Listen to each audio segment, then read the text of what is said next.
Brandon Martin, J-Man's Legit, Eric Lima, Michael Bombardier, Andrew Hawking, William Braun, Uriel Ibarra, the Rant N Rave Podcast Archives.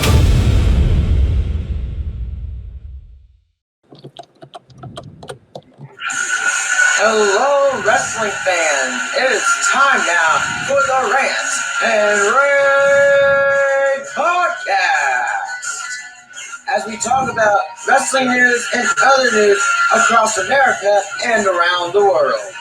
And now, here is your host, Brandon Martin and Jordan Little. Well, ladies and gentlemen, welcome back to another live stream video. And this is the Rant N Rave Podcast with Brandon and Jordan, episode number 8. Man, oh man, my goodness sakes. We're already into 8 episodes since we started in last minute before Hell in a Cell in October, last month in October. So, man, oh man. But as usual, I'm one of the co-hosts, Brandon Martin. And before I introduce my other co-hosts, and guys, I made it to over the 800 subscriber mark on my YouTube channel. Thank you guys, definitely appreciate it. And we're already at the 805 subscriber mark already. We're about 95 away on the road to 900 subscribers. Hey, Jay, hey, Houston! Finally, we got an old face back. Yes. Anyway, well, then again, I never seen his face, but who cares? I know. I'm just kidding. I know. All right. Yes. And with that being said, I'd like to introduce my other co-host, who is originally always on every episode, as usual, my good friend, Jordan Little. Hello, everybody. What's up? It's good to be back on the show once again. And by the way, Danny Lewis, Keyboard Lives Matter. And also, here's another thing for you. Before we start, I want to give a special few updates on during the opening, whatever you're going to call it. First off, my dad is feeling better now. He has gotten over pneumonia. He's feeling 100%. And but yeah, I guess you could say that things are going to be looking up for this month, because I said that he was going to be better maybe by the end of the month. But yeah, it's a good thing that, God can work in such great ways. However, I want to also give a special shout out to Mr. Romy Boy himself, Jerome Latimer, for that rant he did on the COPPA, rules on YouTube. However, it wasn't exactly as I thought, because I thought he was going to do something after the thing, like, give his commentary, except not pause, do mid video to try, rant, when he does it, because that's actually kind of unusual. But David was there. I was there. In fact, David was just there just to talk about, hear him, rant about the cop laws. And I was waiting for a whole hot dang week just to find out. But at the end of the day, you can get what you get. Oh, however, here's something I got to read off for you guys, which he did, which is so hilarious. And I told many of you about this, and this is probably like one of the funniest thing I've seen. I hope I could find it. Okay. All right, here we go. He posted this on Twitter this past Sunday, right around maybe after Survivor Series, I believe. And I quote, Mauro Ranallo is arguably the best commentator in professional wrestling. Huh? Jordan, What? you forgot to add me as the moderator. Do I have to say it 6 times too? Don't go into further detail. Continue on, Jordan. Anyway, but yeah. Oh, by the way, I forgot to say this. Special shout out to Jerome Latimer. Thank you for giving me permission to read this off of Facebook. Anyway, as I was saying before I was so rudely interrupted, and he says, and I quote, Mauro Ranallo is arguably the best commentator in professional wrestling. He gives it his all. Passion, charisma, dedication, motivation, etc. You, Corey Graves, effing suck on commentary. Like passing a kidney stone, completely torturous to endure and wishing the pain would end. Oh, by the way, Graves, stop kissing Beth Phoenix's arse because she's actually married to a way better wrestler than you'll ever be, mind you, with kids. Something that maybe you too soon, cheating WWE shill deadbeat. That is what he said. And also, to be honest, this is like the best shoot type of post on Corey Graves I think I have ever seen anyone do. So Jerome Latimer, thank you for giving me permission to read this off so I could, put it in the opener. And welcome to the end of the world. Hey, it's not the end of the world when you're on Rant N Rave. So with that being said, with us at this time right now is Danny Lewis, a.k.a. Mr. Game Show Fan 2001. And yes, of course, go ahead and plug in your stuff before I introduce David 3000. Go ahead. We got Game Show Fans YouTube page and the Game Show Fans podcast, which will be coming to iTunes very shortly, and Redbubble. That's about it. Oh yeah, like you're not gonna complain about please buy my Redbubble. I'm getting poor. I need money. Buy me some stuff, you cheap bastard. Well, I mean, you can do that for me, but I'd be nice here. Arsehole. Okay, and right here, Mr. David St. Denis, but more popularly known as David 3000. Hi, one. Oh, by the way, David, did you know when I search in David 3000, did you know there's probably someone named that before you? No, I'm not kidding. It's not a troll. It's actually someone who probably named it before you, but I'm just saying. Yeah. Yeah, there. I saw that too. There's another David 3000 account, totally unrelated. And you know what? And you're not even trying to plagiarize off him, which is the sad thing too. Kind of like a certain plagiarist that Jerome ranted on Pain and Gain episode number 3341. But who? Anyway, what are we about to go into? Oh yeah, we're about to go into the show as usual. Well, since Mr. Danny St. Louis, Missouri over here decided to come in last minute, he's got his 3 topics ready. But since we usually do it in alphabetical order, and we all know that N comes before V when it comes to alphabetical order and to names, he's decided that he's going to go after David. So here's how we're going to do this. It's going to be Brandon, David, Danny, and yours truly. And with that being said, Actually, Brandon is yours truly because this is his channel. I'm going to give you the benefit of the doubt and pretend you didn't say that. Now let's begin, shall we? Brandon, let's get on to your first topic, and let's go. Let's do it, though. All right.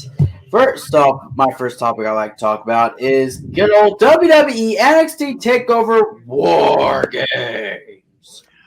By the way, we already talked about this, about the CBS, portion of it at the grade levels. However, we are going to be, reviewing it from Bleacher Report's point of view. And just so we're clear, no, we cannot, talk about AEW Dynamite or NXT from this past weekend because we already covered this, this past Thursday. Yes. So but I hope you got 2 more topics to cover it all up. Yeah, I already got the second one all ready to go. But anyway, let's go ahead and continue on the first topic. Wait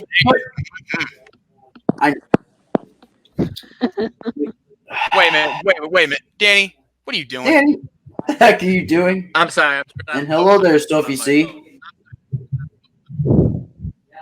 Say what now? I just hope you're not jacking off. Anyway, what? Anyway, go ahead, Brennan. Oh, no. That's okay. I was What the on my phone. Okay. I'm going to continue on from there. I'm sorry. Here we go. I hope someone makes a meme out of that. Yeah.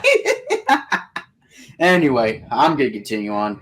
We Yeah. have the kickoff show. We got Isaiah Swerve Scott, or should I say Shane Strickland,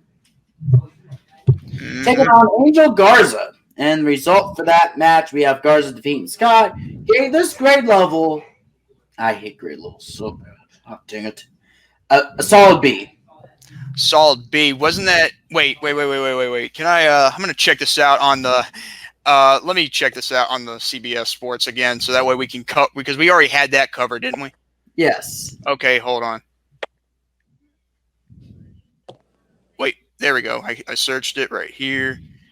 And all right. Oh, wait a minute. Not son of a. Stand by. Stand by, y'all.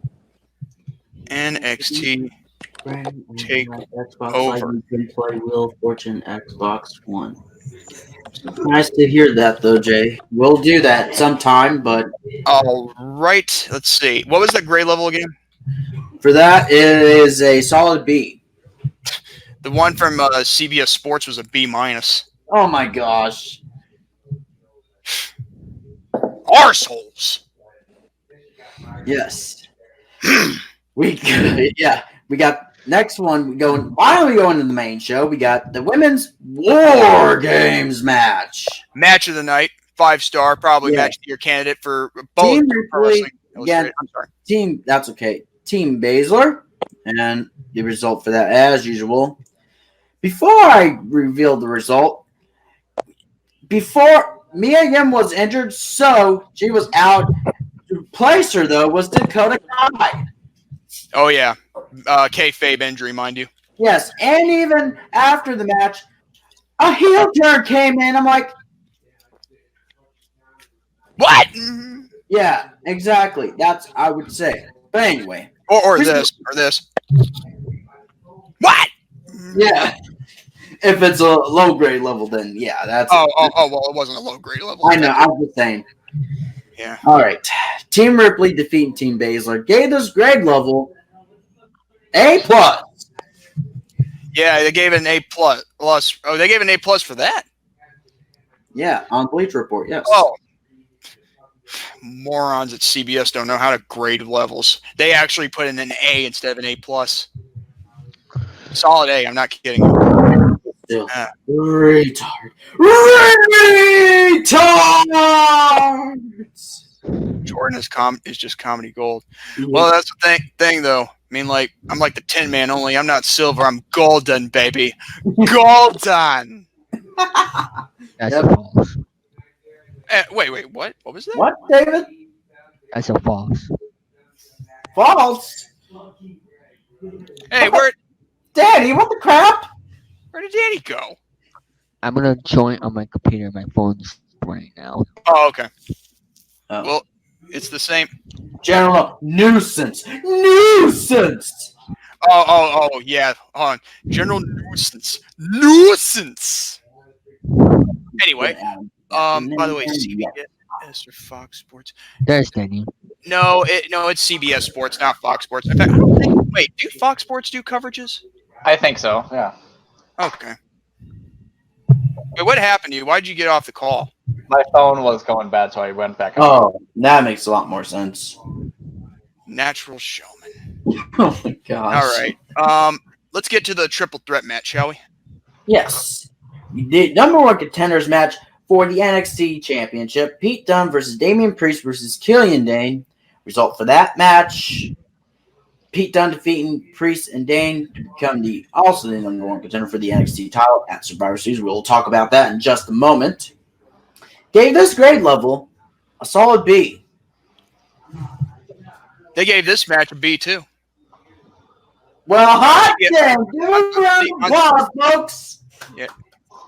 Okay, Yeah. Tom, man. At least, I mean, you're Fox all the way. Yeah. I'm just reading off CBS Sports because that's basically what they do too, a grade level. Now, Fox does a 5-star level. Please tell me. Anyway, okay, we got. All right. Next one, we got the original bro, Matt Riddle, taking on Finn Balor. Hot dang, mother truckers! I'll kill you, both. I'll skin you alive if I catch you. If I ever catch you, I'll find out where you sleep and wake you up, and then I'll skin you if I can hold you down. And your deadbeat father, mother trucker, truck him too. One of Jordan's many catchphrases. Hot dang right. Hot dang right. Yes. Anyway, Continue. Sorry, I had to go there because I know that's okay, Jordan. Mr. Nuisance had to say my catchphrase. Excuse me. All right. Okay, Jerome. Well, he coughs when he laughs. I mean, it's I know. I mean, I'm telling you, I feel like one or two things happened to Jerome Latimer. One, he's been like this ever since he was born. Or two, he had to stop smoking prematurely. mean, coughing can do that to you. I mean, smoking can do that to you. Yeah, that's right. The best thing for the NFL, God to Fox Sands. All right. Guess NFL has a deity. Yes, and for Finn Balor making his return to NXT and all that. So, and Matt Riddle had to talk so much crap about Goldberg. Oh my gosh. Oh yeah, and the funny thing is, I put the guy in the spot too earlier today on Dante's new little podcast. Thing it is, and from what I've seen, glitches. Well, hey, obviously it hasn't changed yet, but you know what? Problem is, Brandon, you and I both can agree that the moment you open your mouth, bad things happen. I mean, your mouth can't write checks that your arse can't cash. Exactly. But anyway. And result for that, Balor defeating Riddle gave this grade level of a Daniel Bryan grade a B+. CBS Sports gave this a B+ as well. Well, hot dang. Oh, Would you rather get demonetized for every podcast? You know what? We're not even making money off this podcast. Yeah, exactly. This is all just monetized on YouTube. Nah. No. We don't care. I mean, we're not making money off YouTube. It's our For someone like me who needs money, I might care, but I'm not making any money off YouTube yet. oh, My gosh. you will Danny. support. Danny.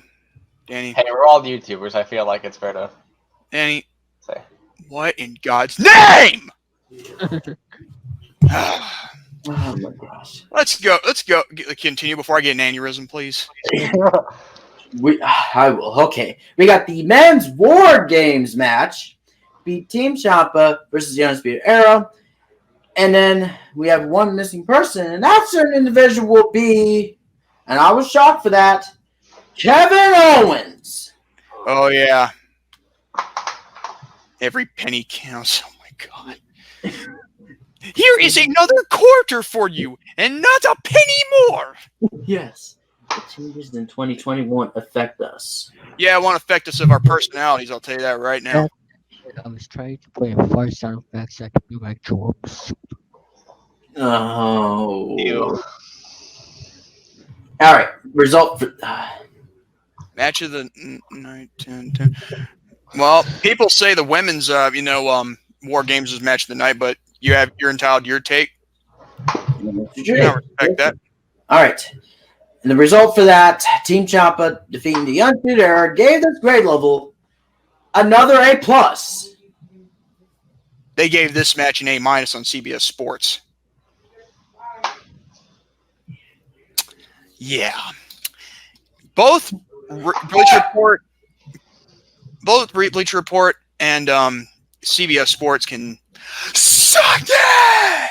Yes. Yep. My gosh. And that will be my first topic. All right, David, what is your first topic? Well, I will be talking about my experience at the Price is Right night I went to this past Thursday. Oh, okay. Ooh, I heard about this. I don't know if you like my post, but anyway. Oh yeah. Well, I had time. I'm sorry. It's okay, Jordan. You're a busy guy just like me, yeah. Oh yeah, Yeah, like I've got watch game shows or do homework or play polka or even do all that stuff. At least I'm showing my face. You're not. Ooh. Let's keep going. So I was. Would you rather be crazy or in jail? Oh, ooh. Oh my gosh. Those possibilities are endless. Oh man, right to the. That's pretty good, right there. So what I was saying before I was really interrupted. Yeah, I'm sorry. So last Thursday I went to the Price is Right night and it was a lot of fun. It was completely different than the original stuff that's on TV because the top prize on the pricing games are cheaper than the TV show, and also sometimes if the contestants lose on a pricing game, they will give them consolation $100 prize. So and the pricing games that they were on the Price is Right Live were Bingo, um, Any Number, and Checkout. Now they did not do six pricing games because what was different about that show, they don't call just one new contestant every time they do contestants row. They call out four brand new contestants every time they do contestants row after a pricing game.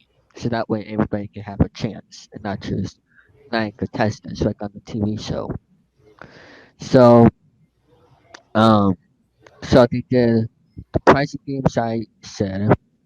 Then they did the Showcase Showdown and they called out brand three new contestants to sell the pricing game winners.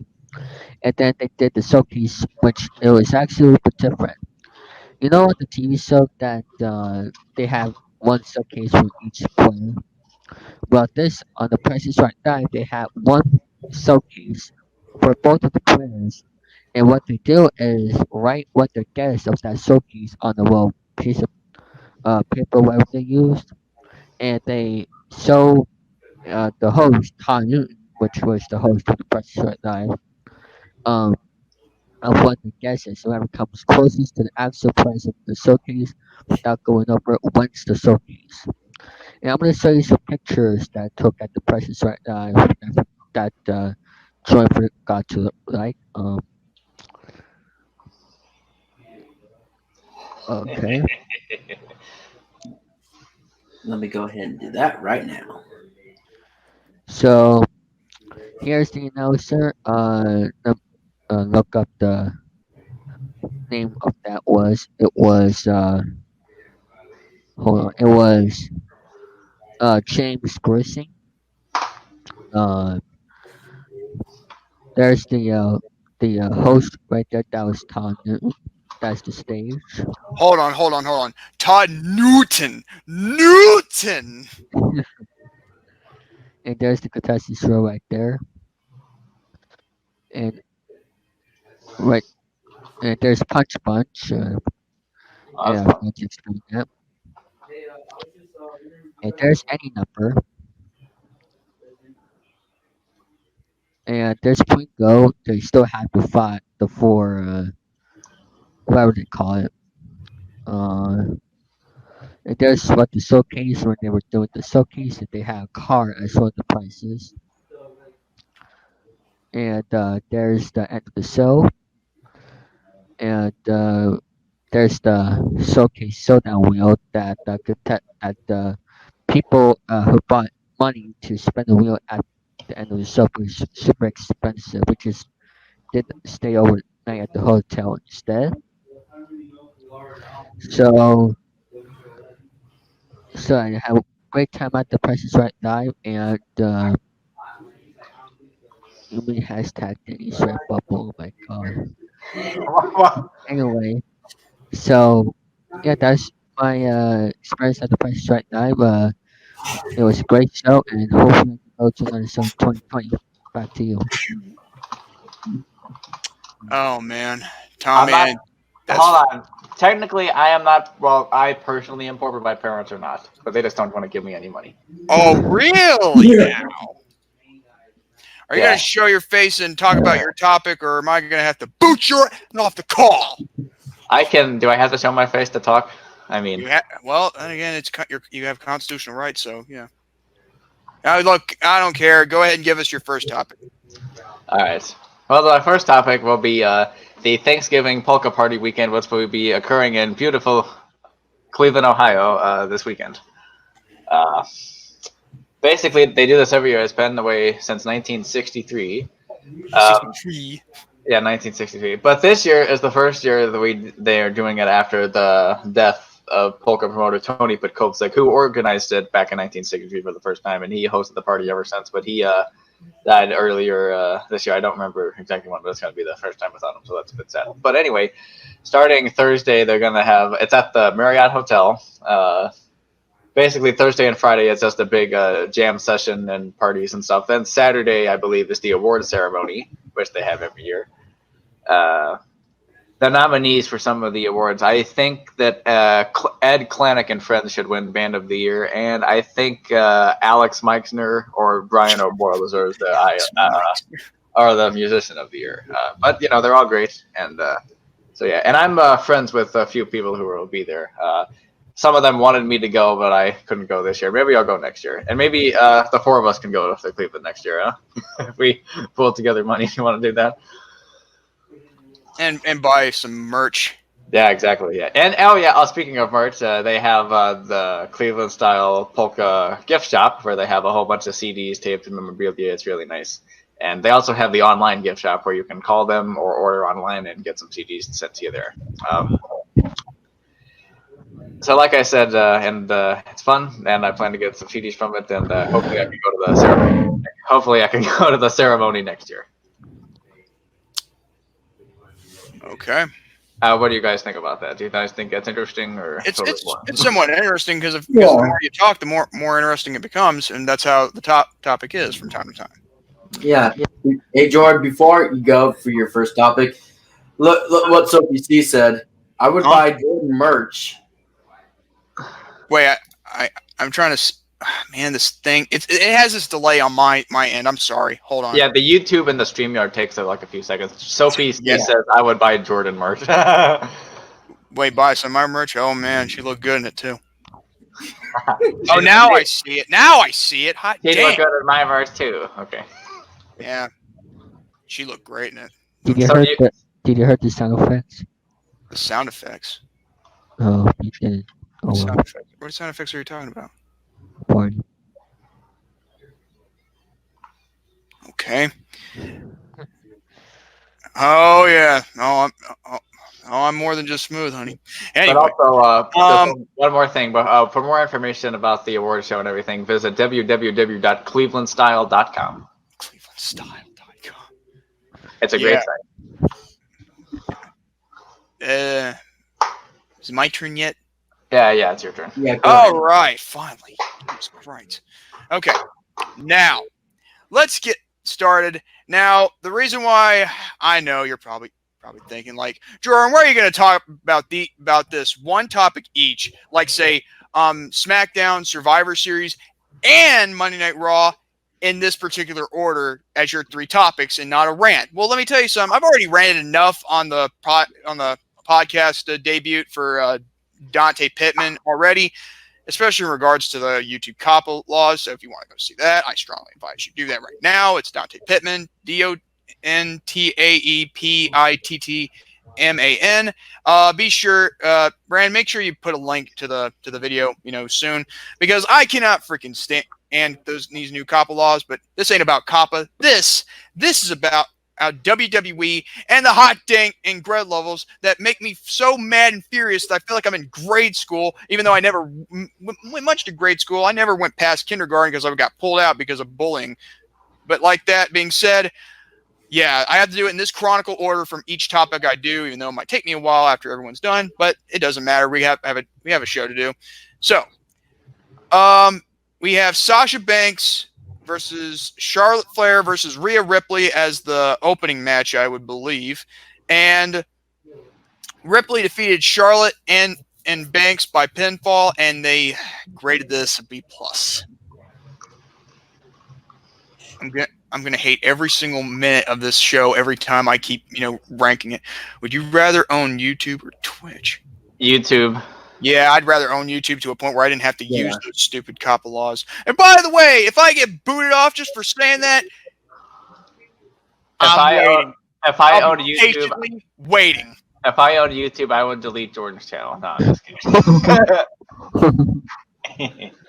F you, Danny. I would delete some of David's videos, not all of them, just the ones that are pointless. Oh my God! You fool! Man, that's a burn. This is for you, Danny. Okay. I deserve that. You're right. I'm reporting you, Jordan. Oh my gosh! Hey! I'll report you for smoking inside your own house. Hey, that's illegal. And probably being as high as a kite. Anyway, let's get back to this. Okay, Undisputed Era versus the New Day and Heavy Machine. As I was saying, Heavy Machinery. Okay, and they the Undisputed Era defeated the New Day and Heavy Machinery by via pinfall, and they graded this up solid B. Trucker. To get through me first. Ooh, I got first line of defense.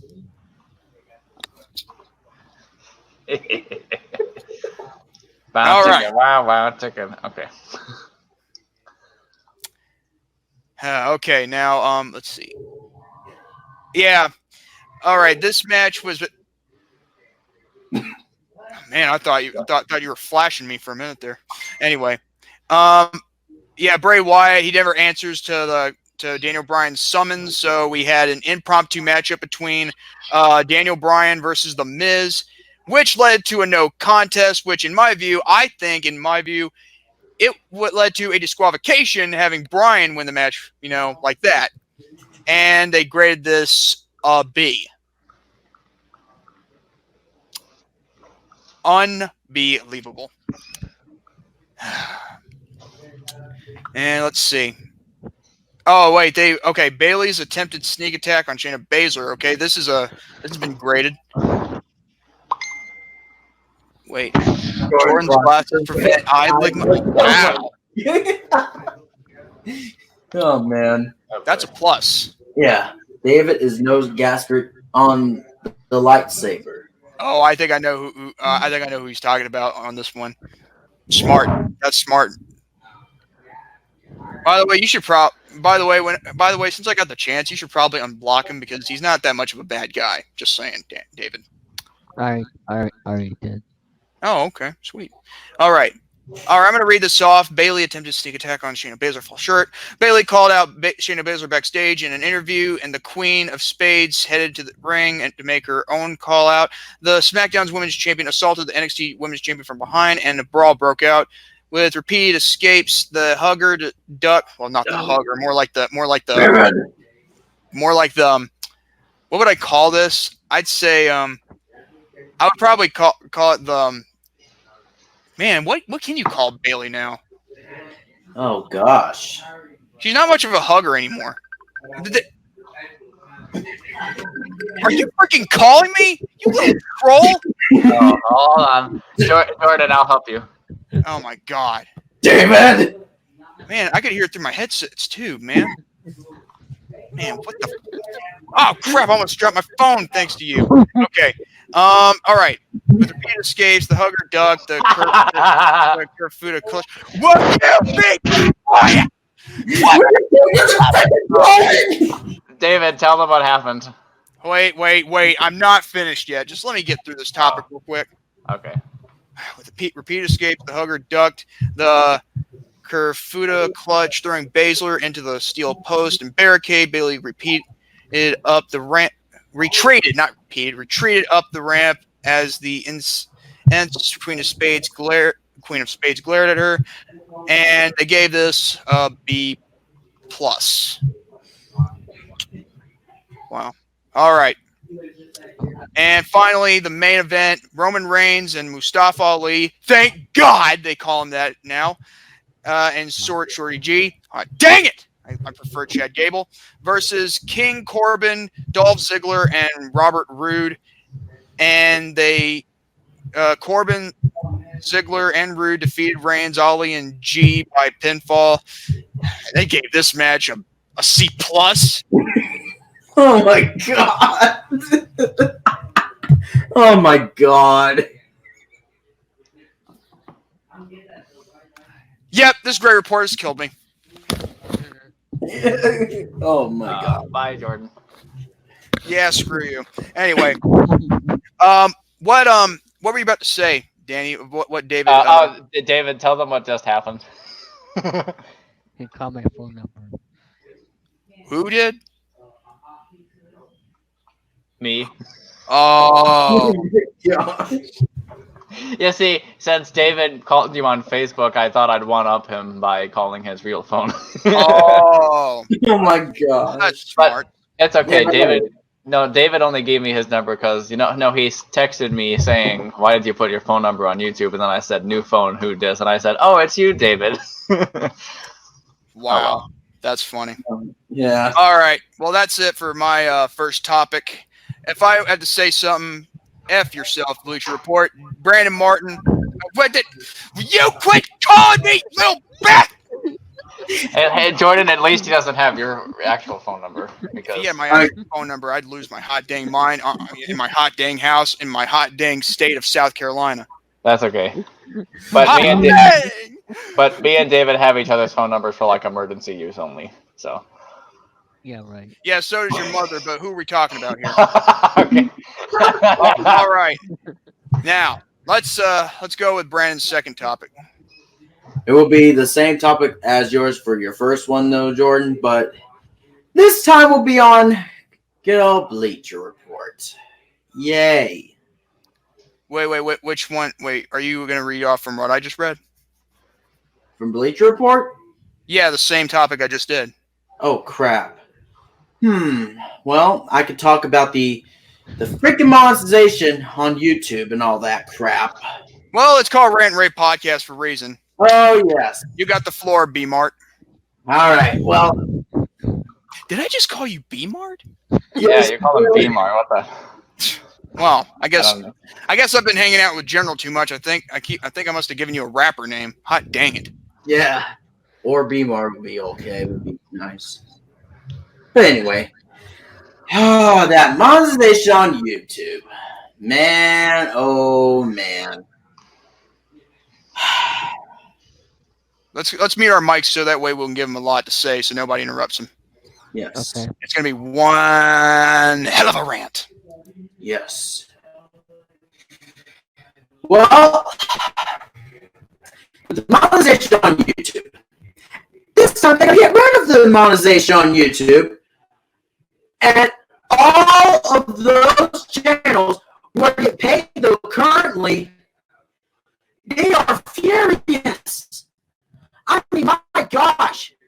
I mean, they are so furious, and they're not happy right now at the moment. I'm like, hello, Retro Media Vision. How are you all doing? I'm doing great. We're all doing great. Anyway, my God.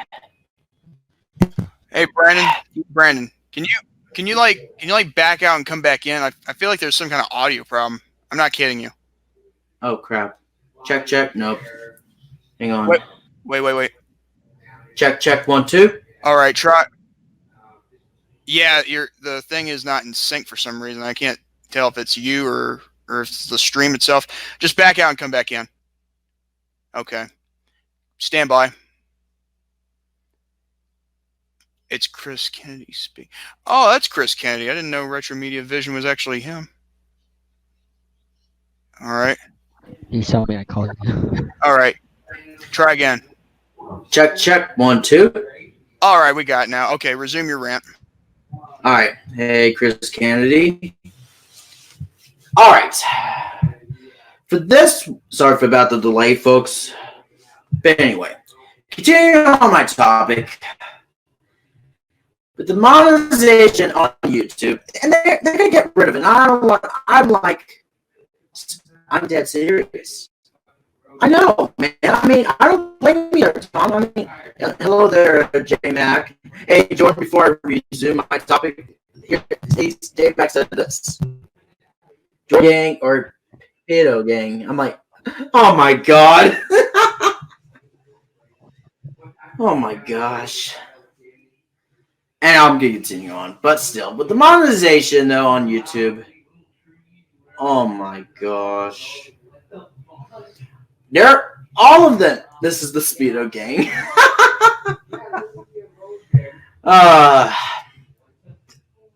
With their monetization and on YouTube, and then a lot of people getting very furious that they're not getting paid. I mean, I don't blame them. Their freaking YouTube and their BS ways and their stupid terms of service. Oh my god. Which I'm YouTube not. is getting strict. Yeah, this is BS. I am not joking. I'm not in a happy mood already. Hopefully I will be in a moment, but still, I'm not happy with the way with YouTube doesn't get their rear end out of their you know what. Also, remember this thing called YouTube Kids? Yes, exactly. YouTube Kids. And here's the thing about this. It is required if you have to say yes, there's kids involved, or no, there's not kids involved. If those kids, they can watch on YouTube Kids, plain and simple.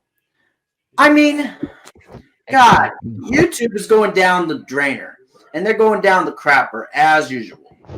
They're losing people.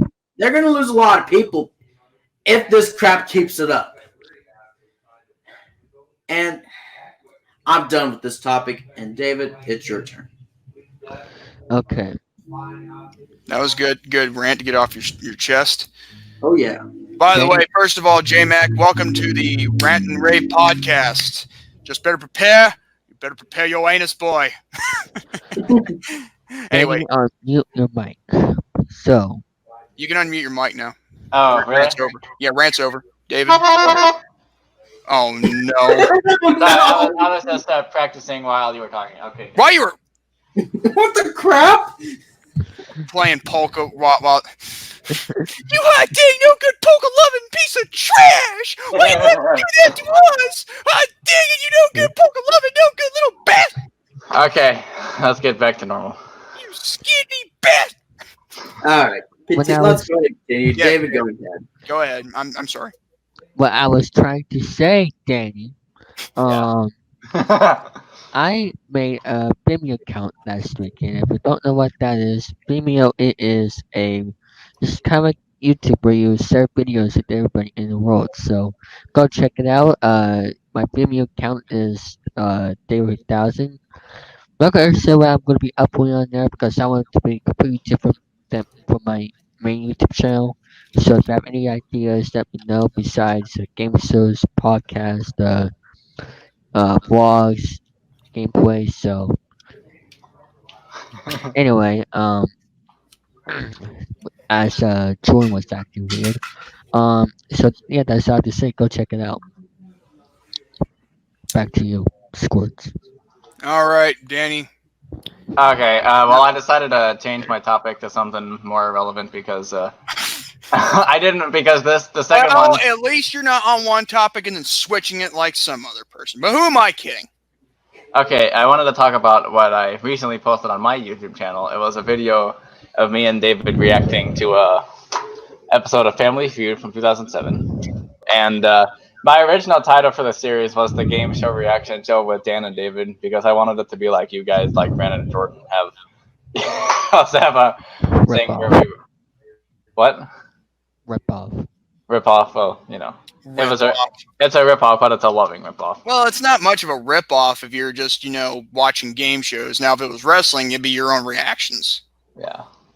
So it was the original title was the game show reaction show with Dan and Dave, but then David goes, "Oh, call it Game Show Fan 2001 Reacts," but I compromised and just called it Game Show Fans React.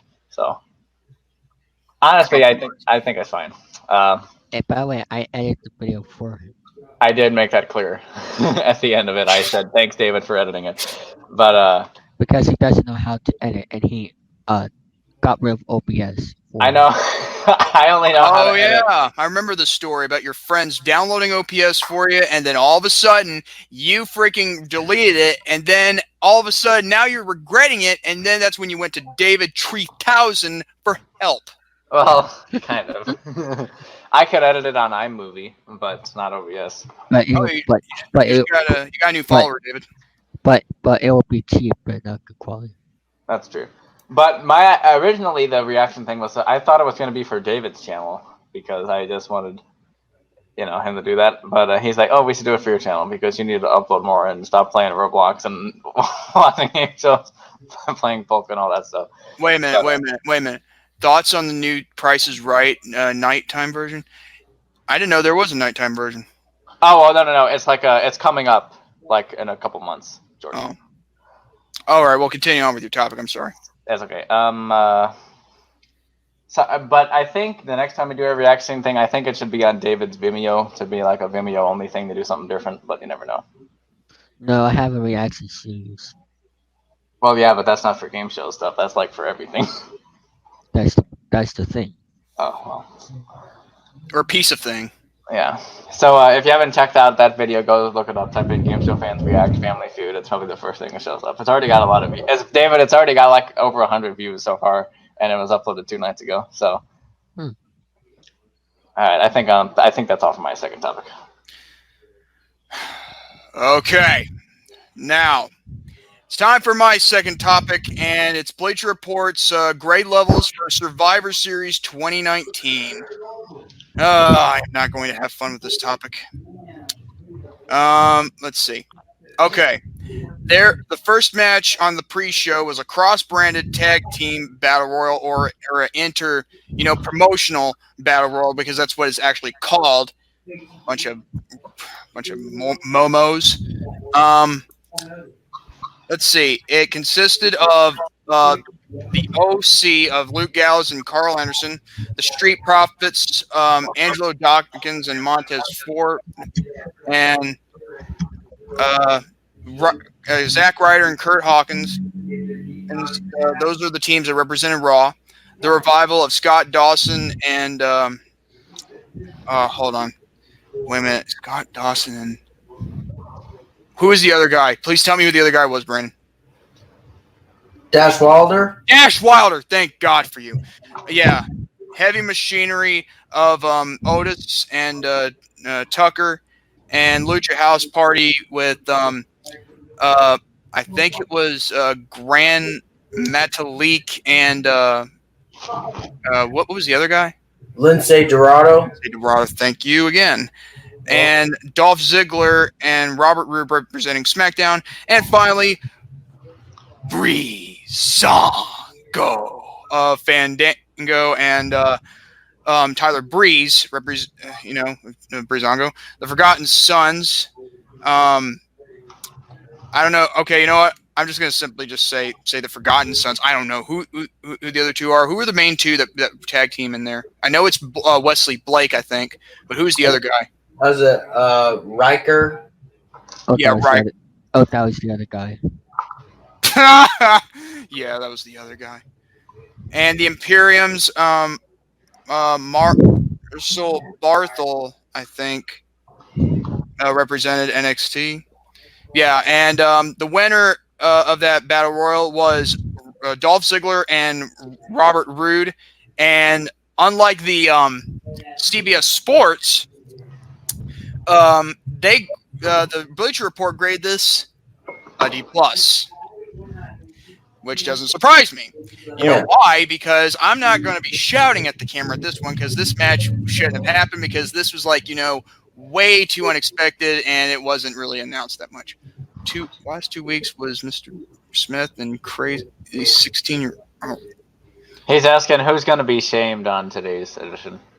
Well, I don't really have anybody to shame. I think mostly Brandon Martin's, rant makes a good point because about the whole demonetization of YouTube and the COPPA laws. Now, if you want me to rant on something, if I have enough time to, I will. But I think I already said all I needed to say was on Dante's podcast, but it's okay.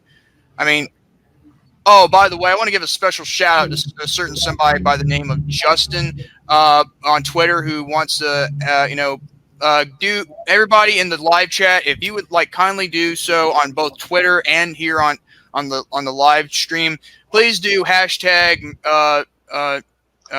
Merry Christmas, Justin.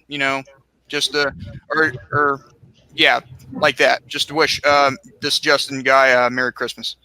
Anyway, getting back on topic here, NXT Cruiserweight Championship match, triple threat: Akira Tozawa, Leo Rush versus Kalisto.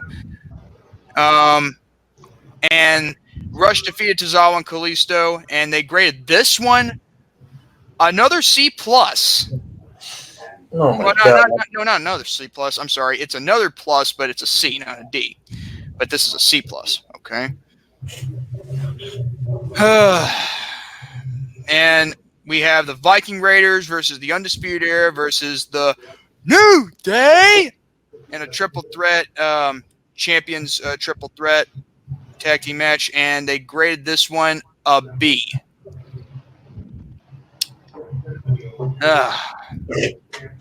Now we're gonna get to the stuff that's really gonna piss me off.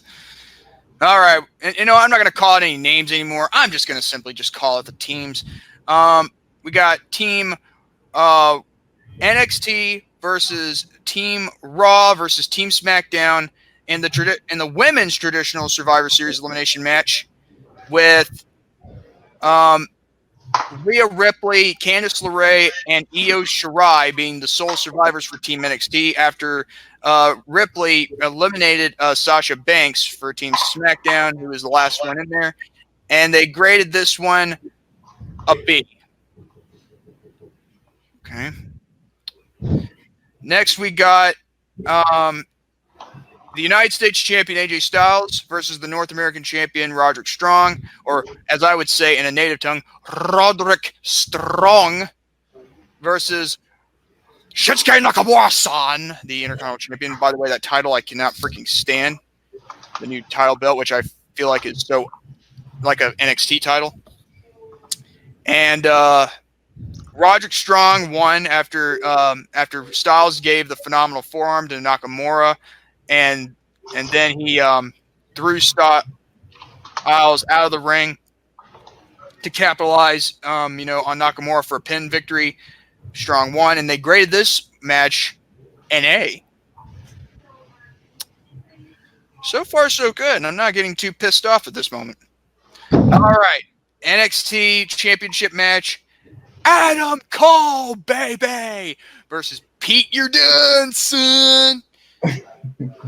Which we all know, Pete Dunne, of course, winning the triple threat match, as Brandon pointed out, I would believe, in the topic for the Bleacher Report, cover up for NXT TakeOver War Games. Mhm. Pete Dunne failed to capture the title. Cole defeated Pete Dunne, fair and square, mind you, and they graded this an A. Didn't they grade this A+ or something in CBS Sports or what? Oh, what? Wait, didn't you? Wait, you've already. Oh, wait a minute. I didn't do CBS Sports for. Oh, that was Dante. That's right. My bad. Yeah, that's right. Oopsies. That's okay. Universal Championship match: the Daniel Bryan versus the Fiend. And the Fiend defeated Daniel Bryan, by mandible claw, pinning him to the mat. And the result and the grade level for it is a B+. Wow, Daniel Bryan type of match. Only it wasn't like that for CBS Sports. I would believe. Next, we've got the men's Survivor Series match. Team Raw versus Team NXT versus Team SmackDown, and the last two remaining men was NXT's Keith Lee and SmackDown's Roman Reigns. Now this match was pretty good, mind you, and it resulted of Team SmackDown defeating Team Raw and Team NXT, with Reigns being the sole survivor for Team SmackDown, and they graded this one with a B. I think I'm starting to see all these B's as in for biased, in my view. Mm-hmm.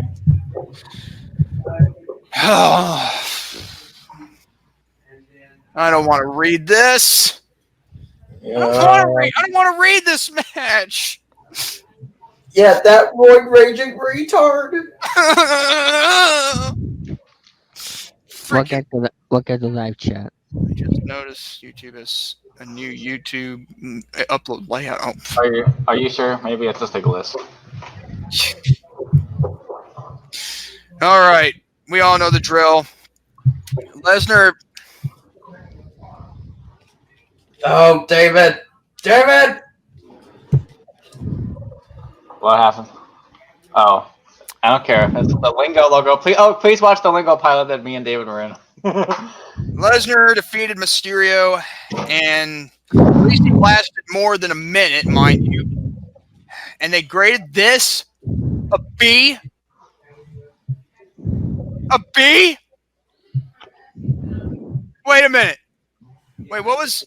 Let me look at CBS Sports and what they grade this one. I want to see this.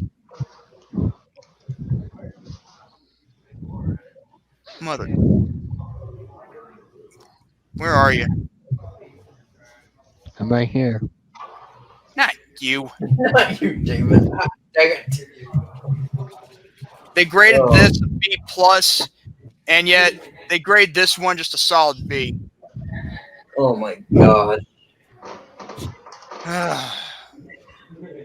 Like I said earlier in Dante's podcast, this is why you should never bring your kids to a wrestling event to help you win a championship. Yeah. And finally, we have the main event with Raw Women's Champion Becky Lynch versus NXT Champion Shayna Baszler and SmackDown Women's Champion Bayley in a triple threat match, which for the second time this year, a women's triple threat match main events a WWE pay-per-view, and this is the first time they have main evented Survivor Series. Baszler defeated Bayley and Lynch by making Bayley tap out. And wait a minute, let me see the same thing for.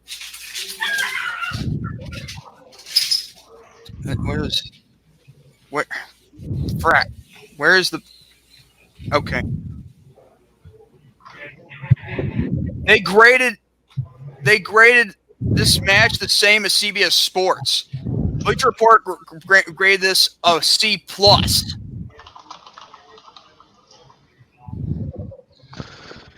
Why? Whoa, just take it easy, man.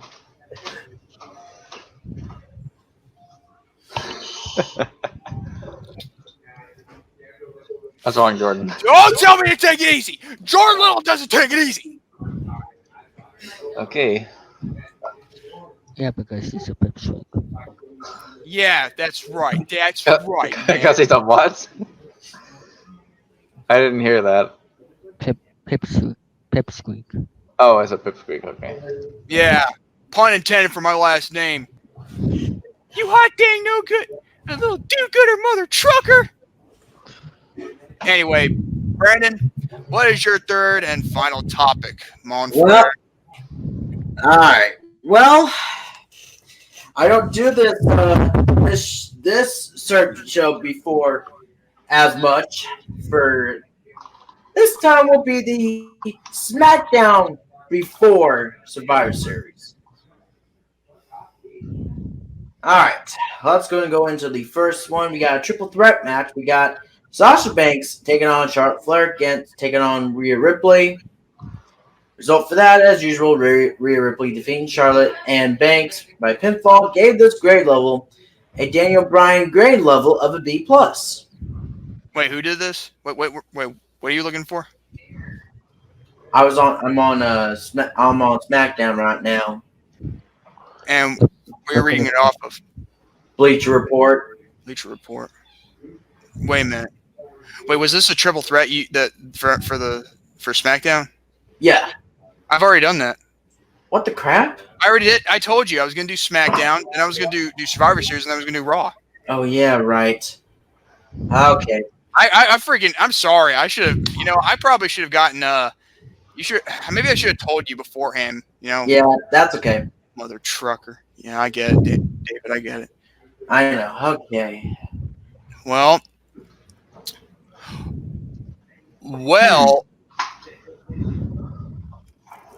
Oh, wait a minute. I could do it on CBS Sports, though. Yeah, you can do that. There we go. Wait a minute. Do Monday Night Raw for CBS Sports, because I'm going to cover it on Bleacher Report. Sure, I will do that. Give me just 1 second on CBS Sports.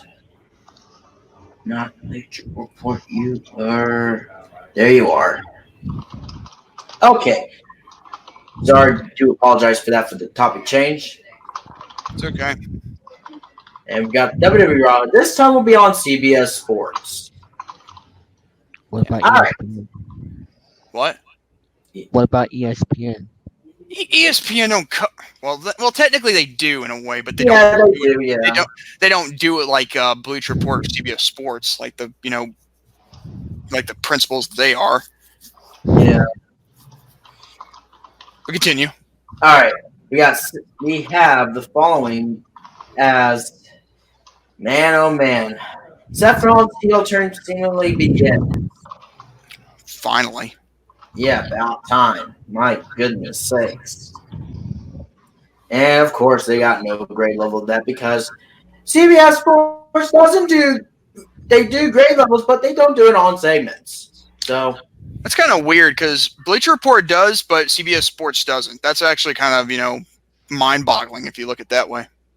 all right. We have Seth Rollins against Kevin Owens, ended in a no contest. I'm like, Wait, what? Wait, are you at the main event already? oh, hang on. Let me go back to the crap. Yeah. Hang on. Oh, there we go. That's better. Okay, there we go.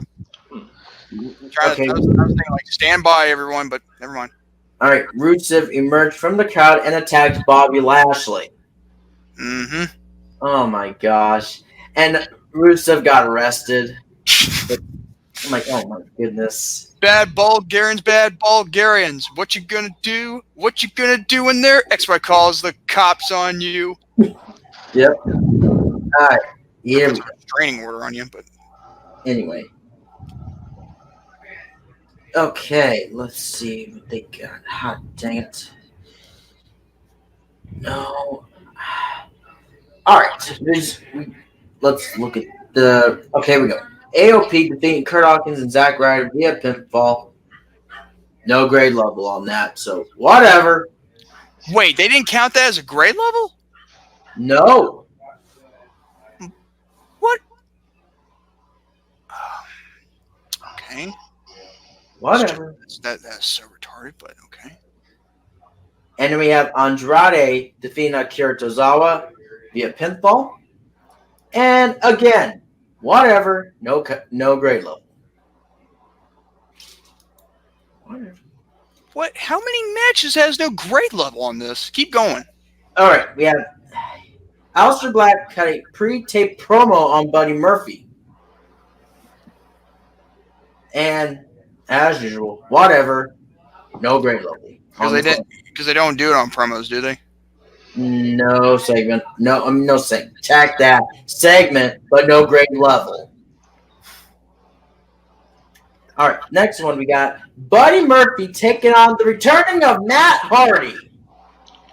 Jordan, Uncle Sam needs his taxes paid for these podcasts. Oh my god. Oh my goodness. You mean YouTube trying to portray itself as Uncle Sam, trying to take every dollar we have? Yeah, Uncle Sam. Dun, dun, dun, dun, dun, dun, dun, dun, dun, dun, dun, dun. That was funny. Okay. Yeah, it is. All right. Buddy Murphy defeating Matt Hardy. Again, whatever. No grade level. This show, their rankings are killing me already. There's nothing. Exactly. We got Asuka defeating Charlotte Flair via pinfall. And whatever, yet again, no grade level. How do what the heck, man? Are these guys really that mentally challenged to not know how to rank Any really rip off? what about Fatal 4-Way with Mysterio, Ricochet, Orton, and McIntyre? Oh, okay, here we go. And okay, Rey Mysterio defeating Ricochet, Randy Orton, and Drew McIntyre. Whatever, again, no grade level. Mysterio versus Styles. Mysterio Styles. Look in the live chat, Jordan. Oh yeah, they do. They actually do act like Hitler. You know. Oh yeah, here we go. Constitutional rights. They grade this level an A minus. So now we get a great level. Mother truckers. Mother goddamn no good doesn't do looking mother truckers. Why are you not grading our shiz? Why aren't you grading our shiz, mother trucker?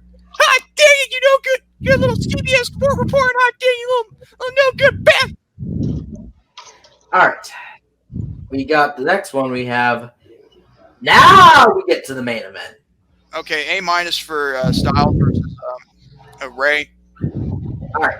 Seth Rollins versus Kevin Owens ended in a no contest. Bull freaking crap. But 9. By the way, just for the record, if the authors of Pain attacked Kevin Owens, it's not no contest. They simply Kevin Owens simply won by disqualification.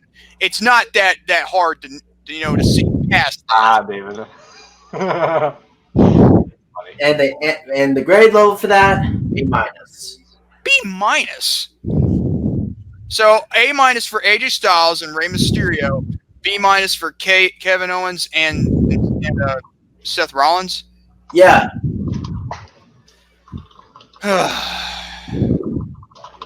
That is like the most ridiculous type of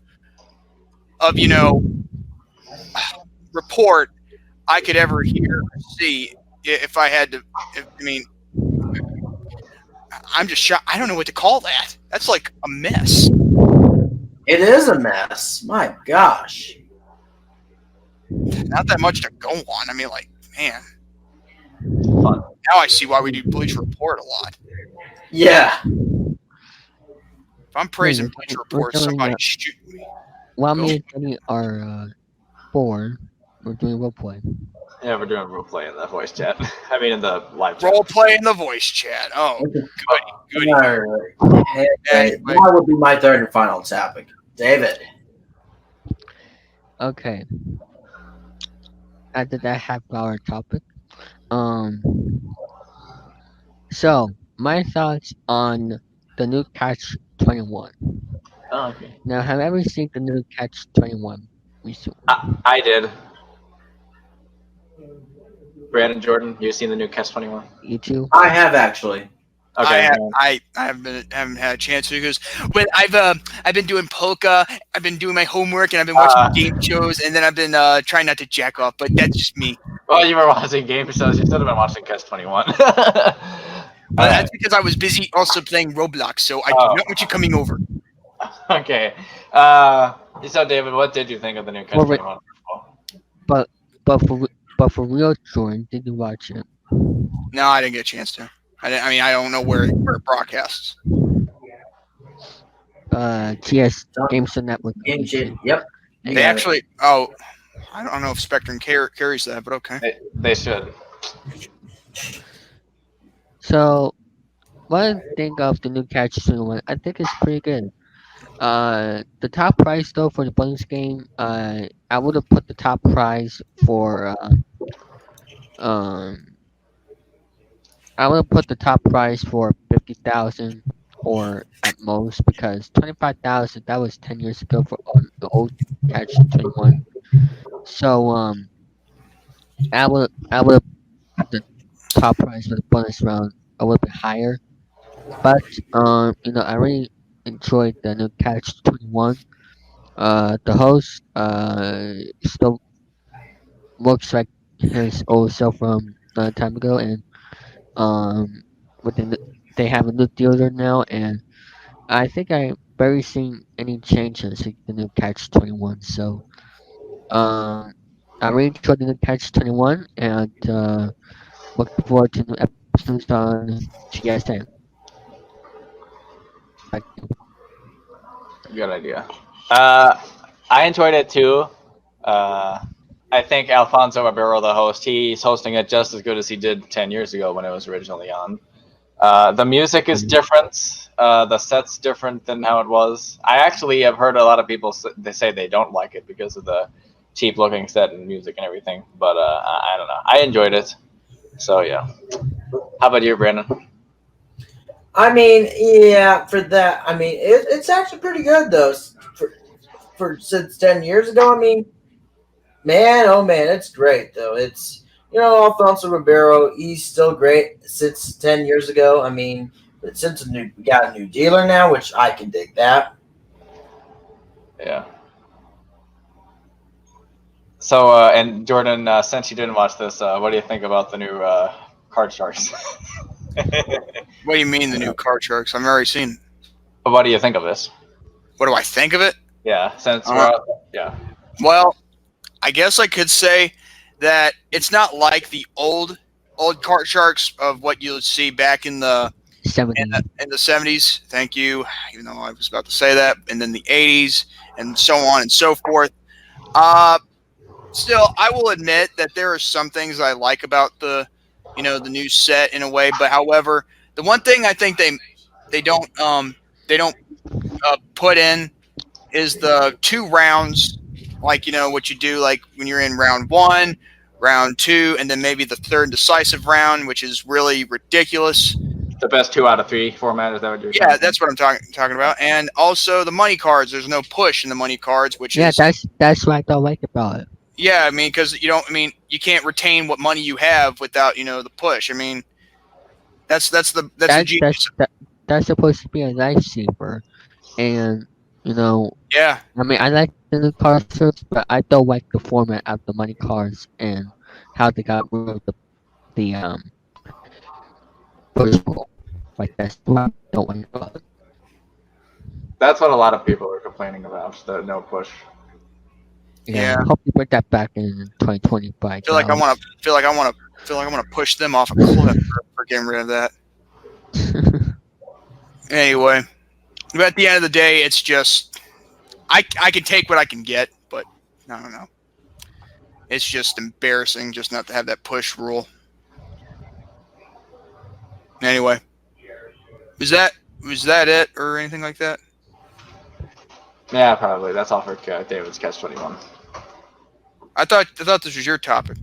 No. What David's topic was new Catch 21, and Jordan, since you didn't see it, I thought I'd give you a chance to talk about another recent game show that you saw. Oh, well, in that case, that makes everything worthwhile. You have a third and final topic, Danny? Oh yeah, we're gonna talk about what? Wait, one for Christmas. I'll go first. Let's see. Let's see. Plan to get a few Pocket DVDs, CDs. I actually would like a few game show things. One of them is the Lingo board game, which Imagination Games released around 2007. It's very rare, and it's good for a Super Lingo fan like I am. They also released a DVD game with Chuck Woolery himself presiding over the matters, but that DVD is rare to find. And I don't have it. I'd like to get it in the future, but there are a couple of copies of the board game which you can find on eBay, but they do cost a pretty penny. So then also get a game show book, which was written by Adam Nadef, who's a great game show expert, and he's been on quite a few, including the older version of Catch 21. So yeah, go check his books out. He has a great book called The Matchless Gene Rayburn, which is a biography on him and other hosts as well. So yeah. What do you guys want for Christmas? Well, let's see. What I want for Christmas, I'd actually want to have WWE2K20 actually be reproduced by Ukes. Brandon? To actually have good graphics and better patches this time. Okay. David, what did you want? Well, I want for Christmas, a new microphone for my camera, like one of the ones that I put on top of it. A new webcam, which I think Danny needs one. You get the new webcam and then just send it to my house. No, I don't want to know your address because That's fine. It's creepy. I mean, especially with this phone number that he put on YouTube, I'm good with. All right. So, be careful, Danny. Your phone is about to go blow up. Yeah, probably. But that's fine. More fans can talk to me. The more the better, so that way I can get more money off of you cheapskates. Meh. All right, Brandon, what about you? What do you want? All right. Well, I was trying to say something. Oh, you were still going? Okay, I'm sorry. You fool. So what else I want for Christmas? Probably some tickets to a couple of shows one out for 2020. We'll see. Um, maybe a couple of GameStop games, like for board games, and yeah, there's a lot of things I want for Christmas. I just need to make my list. Good idea. Plus, Alright. I'm going shopping. I mean, not going shopping, but online for Black Friday. Yeah. All right, Brandon. Now you can go. now it's my turn. All right. I was talking. I'm just kidding. Just playing. Go ahead. All right. Well, what I want for Christmas is probably get some tickets for NXT Takeover Portland. Woo! Yes. Of course, probably a webcam, an extra webcam, just to keep it a little safe for myself. You know, just an extra one, just in case. Probably, I would say another one I would go with.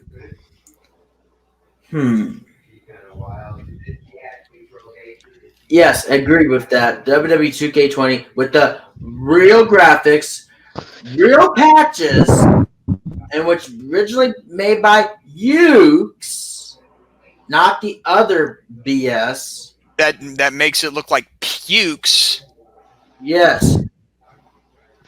Man, my goodness sakes. And that's it. Also, what I want for Christmas is for the Coppa Laws to piss off. Maybe. You're Well, ruining I'll check with us. that. Say what now? Ask Santa for that. Santa. Oh yeah, this is a Before throwback. I give you milk and cookies, can you please make sure the copper doesn't take away my YouTube down? So because I want to cuss and I want to show my dingus around. Is that what David was asking for this year? No, I was just pretending to be a little kid. Oh my God. Yeah, okay. But that's funny. The reason why I bring up Christmas is because last time I was on the Rant N Rave Podcast, we talked about how whether or not parents should tell their kids about Santa Claus. Remember that, Jordan? Yeah, I think I do remember that. Only I didn't want you to sit in my lap because I can't spare the effort because you'd pee on it. No, I'd probably poop on it. Okay. Anyway. Oh, shiz.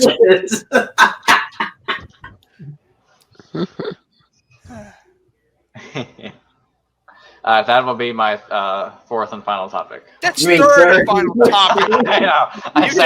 You did that on purpose. I did. Do Watch Mania! No, he did that on purpose.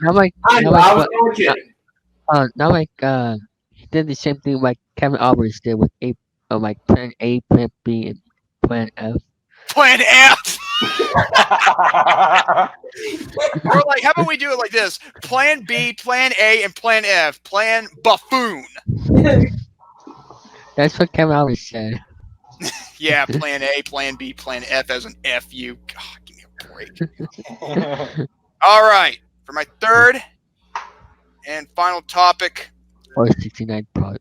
Here is a segment. Seth Rollins berates the Raw roster for its failure, and in the process, he got a stunner at the hands of KO. And then after that, backstage, he challenges KO for into a match for in the main event, and they grade this a C+. Okay, because obviously Seth Rollins is turning heel, and they needed to make it somewhat. Finally, we got Look at that chat. Lashley. What? Or is Live Jordan? chat. No. Oh my gosh. What's on the live chat? Oh, Jordan's 69 topic. Oh, haha. Bobby Lashley with the ravishing Russian Lana versus Titus O'Neil resulted in Lashley defeating O'Neil by disqualification after Rusev came out of nowhere and beat the holy snot out of Lashley. And somewhere around there, he actually we need to save all the channels who have zero. Call the number 0-999. Subs, 999 subs. Well, that's actually more better because I think we could consider that as like like a phone number, but unlike you putting yours on your channel. But who am I talking about? I didn't put it on the channel. I made it a little. Yeah. Okay, no, don't tell them where it is. No, I didn't put it on Venmo either. But I just made it to where you have to do some searching. It's not like I just blatantly put it out there. It's like an Easter egg. You gotta. Then get rid of it, Ron. Get rid of it. Yeah, the phone number.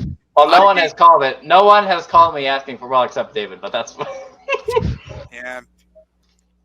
Yeah, well, maybe my mom could call you just to mess with you, too. That's fine. Anyway, they graded this a B. Okay. Next, we got the Authors of Pain versus Kurt Hawkins and Zack Ryder. And they graded this match with AOP defeating Hawkins and Ryder a B-. I don't think these grade results, affect me too much. Please give me money. I am greedy. I want up in my podcast that I plug all the time, and money for Roblox and other stuff. Money and for Roblox. Redbubble too. Oh my gosh. Oh, and let me saw again. Oh, the poopy pants guy is back. Great. Be on your best behavior, man, because there's a lot of people that don't like that, poop jokes. Try to think of something else clever, like something that's nothing brown related. Oh, did you see what I said? I said, who wants to make a bet to see how long it takes for David to stop thinking 69 is funny? Huh. That's probably going to take a few years. Andrade versus Akira Tozawa. Andrade defeated Tozawa by pinfall, and they graded it a C. A C? And it wasn't really that much of a... It's not really that much of a big match, though. So. Buddy Murphy versus Matt Hardy. And Murphy defeated Matt by pinfall, and they graded this a B. Okay? I don't know why these grades are not affecting me like AEW or NXT's. Ricochet, Orton, McIntyre, and Mysterio determined number one contender. And they graded that match an A-. Somewhat of a that's somewhat of a, you know what I mean? Like, yeah. Of advance. Mysterio versus Styles for the U.S. title. Mysterio shockingly beat Styles with the help of Randy Orton after getting involved, and they graded this match a B+. I thought maybe an A or something, but whatever. Charlotte Flair versus Asuka, and Asuka defeated Charlotte by pinfall by using the green mist, and they graded this an A-.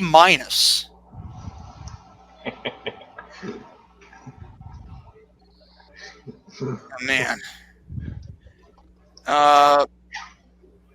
Eric Rowan versus a local competitor by the name of Kyle Roberts. And they graded this match a D+, but for a squash match. Wow. Now they're... Okay, so they'll give an A+ to Luchasaurus versus the Librarian. But they won't give... but they'll give a D+ to Rowan defeating Kyle Roberts. That is so retarded. And finally, the main event, Seth Rollins versus Kevin Owens. Oh, get this, Brand. They actually got this right. Kevin Owens defeated Rollins by disqualification. And they graded this one a B+. Opposite of the A-. Oh, and by the way, the match between Mysterio and Styles, unlike the A- from the one from CBS Sports, yeah, B+ for Bleacher Report. I'm surprised that this thing right here did not, make me go crazy like they do with the AEW or NXT, because I don't think it affects me if it's Monday Night Raw, SmackDown, or Survivor Series for that matter. So I guess I'm good with anything. Well, since Well, we got like 6 more minutes till our special guest arrives. Who's that? Well, it's an indie wrestler from the Pacific Northwest that Brandon was able to get to, to help join our show. And I'm actually looking forward to this interview. Okay. But anyway, before we get her on here, which will be 5 minutes, give me just a few minutes. I'll be right back, okay? Okay. Hello, people. Now we'll do a chance to chat with people on the live stream. Yep. Who do we got watching? We have hi, Chris Kennedy from Retro Media Vision. How you doing today? Oh, David changed his thing to Jordan's picture. Then we got Tom Man 256. I think Tom Man's still watching. We're doing pretty good, Chris. How are you? We have Game Show Fan 2019.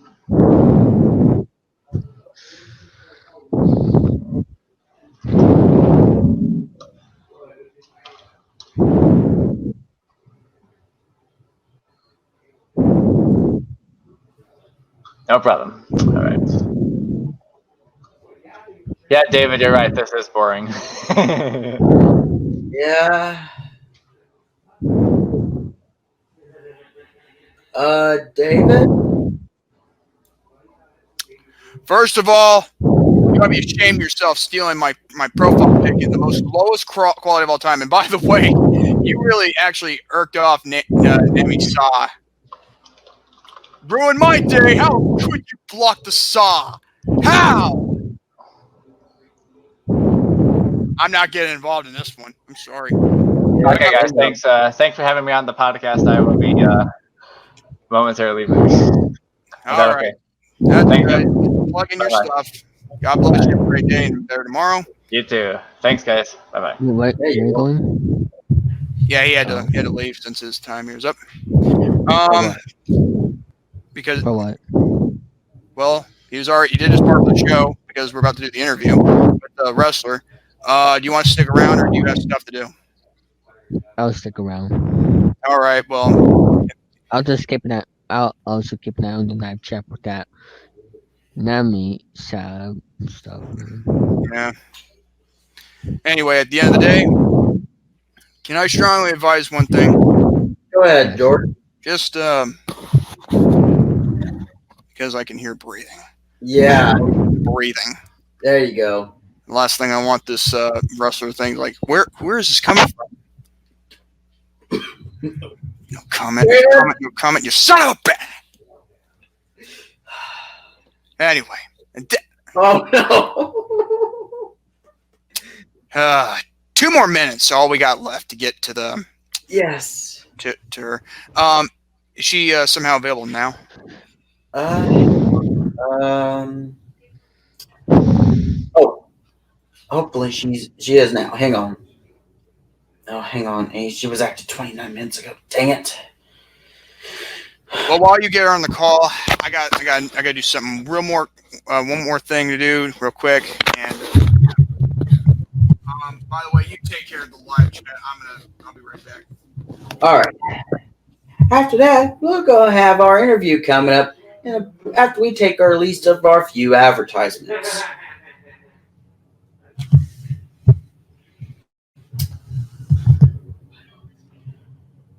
Look in the private chat.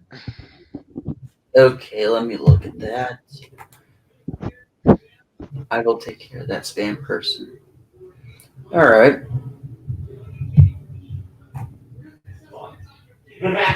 Stand by, guys. We will have. Who's that in the background? What, David? What's up? Who's laughing in the background? I hear. Probably. That's probably my dad laughing. Oh. Yeah. All right. She said after 3:30. After 3. I had Or first. messaging on Facebook. Yeah. Oh, okay. She All said right. after 3:30 p.m. my time, actually, in the West Coast. Could you get like other sport athletes, not just wrestling, or you can only contact wrestlers? Um, it depends on that, David. It Oh, depends. It you depends. should you should get game show host on yours. All right. Oh. All right, come on now. Just after 3:30, let's go. Um, Oh, wait. No, I don't say God. No. oh No, my! I don't blaspheme. It's hot. Dang it! Oh, well, excuse me. Wait. Sorry, that was my cat. I was like, coming out of nowhere. All right. 6:30, my area. 3:30, your area. You know what this means. Oh yes. It's time for Jordan to get ripped off. I think it's time for Danny to shut up. Or David. Ripped Yeah, off. right. Yeah. All right. All right. She said after 3:30, so. I'll have the microphone muted so you can do the interview. All Oh, right. yeah. Thank you. Yeah, you're welcome. Respect. You're welcome, Squirt. Anyway, folks, well, we're getting her on the air. So, guys, if you want to ask questions to that to her, feel free to comment in the chat box, and we will reply to your question, and we'll send that to her. Plain and simple. We still have the question for Our special guest is coming. Please stand by. Exactly. Yes. Thank you, David. I think I would say that, ask her anything if you want to. Also for our special, not our. Oh yeah, that's actually that's more better grammarly. Anyway, yeah, we still have that question that Jay Houston gave us. We're gonna still keep that, in reserve for Drexel when we get the chance to ask him that question because we never had the time. Yep. Keep in mind, this is our third person from the indie scene we're going to interview. We haven't interviewed a wrestler since episode 6, I believe. Yes, you're right. Now, episode 7, last week, we were supposed to have someone with us, but apparently he was sick. So, yeah, we had Andrew Hawking with us. Yes, he says, and she said, give me a sec. Look at the private chat. What? What do you do? I hope the person you're interviewing will subscribe to my channel. Hey, you never know. She might have a YouTube, but then again, who knows? I think most indie wrestlers have YouTube accounts. I mean, I know Teddy Goods has one. Yeah, they do. Mm-hmm. Yes. Give me a second, please. Okay. Getting everything set up. All right. I'm like, okay. No problem. Stand by, folks. Yep. She's getting everything set up, ready to go.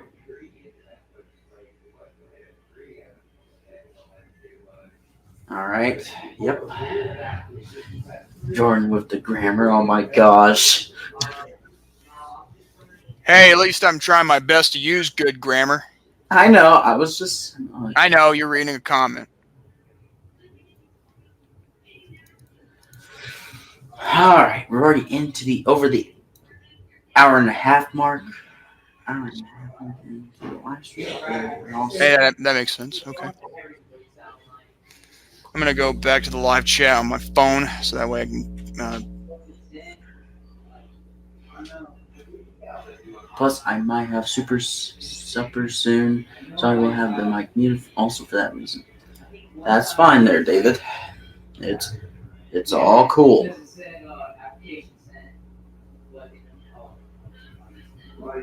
Oh, excuse me. All right. We're already into 1 hour and 33 minutes. Keep the private chat open for me. What? What? It's going to stay open. What are you talking about? Yes, it's going to stay open. Come on now, David. Dang it. Anyway. Does she have a webcam too? Hopefully. Oh, great. Now he's talking like Logan Skeleton in the private chat. Oh my gosh. Hot dang it. Alright. She's getting all set up, ready to go. And then if she's on there, then we'll add her to the stream. No, but you're typing like him, of course. Yes, exactly. Retard. Yes, exactly. Alright. Yep. I am doing Keyboard Lives Matter. That is true. Yeah. You forgot Yep, we already got 5 likes in the video, so Yay! I think our most well-viewed likes that you just lost a customer thanks to David 3000. You know, David, I'm a better host than you. I'm already Brandon's one. Idol. What? Oh, here we go. I didn't know this. Oh, here we go. Let's add her right now. Here we go. All right, ladies and gentlemen, we'd like to introduce an indie wrestler from the Pacific Northwest.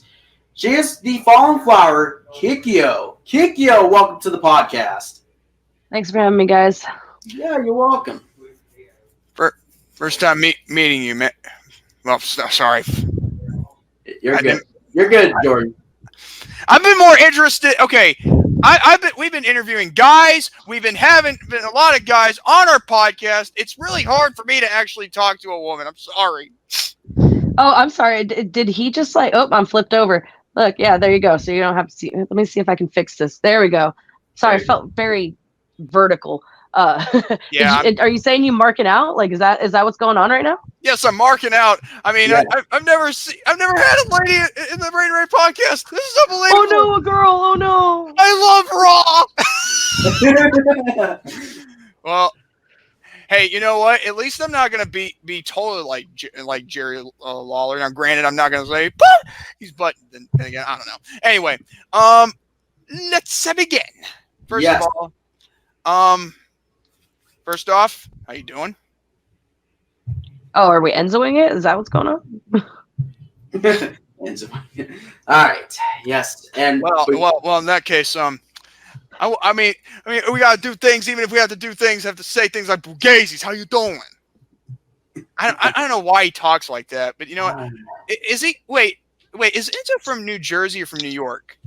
Jersey. Jersey. I knew there was some Jersey about him. I don't know. I don't pay attention to Enzo. yeah. I think this is what Jim Cornette would call him. You know, good Yankee mother effer. Anyway. Oh, are we PG? Oh yeah, we're PG. I'm just being funny, like, you know. No, see, this is why I ask, because I am not a PG person, so I have to remember family show. Got it. Yeah, exactly. Family show. Rant N Rave Podcast. I've never thought of it as a family show, but you know what? Then again, we have a live audience that love the entertainment of what I do, and I say, "Hot dang, mother truckers!" But you know, Yeah. anyway. Melon farmers, you know, front doors. Shut the front door. Yeah, Exactly. Eating bulldog, liquor, you know. That's pretty good. But anyway, all the same, with you in general, how are you doing? You doing good? Oh, there's a chat. Sorry, I'm like so interested in all this. All I see is like these new things. I'm on. I mean, I guess I'm okay. I'm attached. That's one thing, you know. So that's attached now. Good. All right. Simply, we'll just ask questions. Yeah. And so, by the way, just so we're clear, David wants to know if you could subscribe to his channel if you have a YouTube account. You know, like in that case.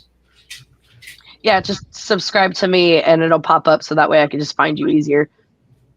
Yep. Okay. All right. You can find me on YouTube. Yeah.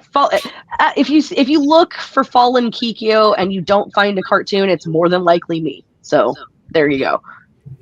Yeah. All right. Well, Brandon, how about you go first since I've already asked her how she's doing? So. All right, let's do it. Okay, Kikyo, what was your favorite wrestler growing up as a kid? Oh, that's.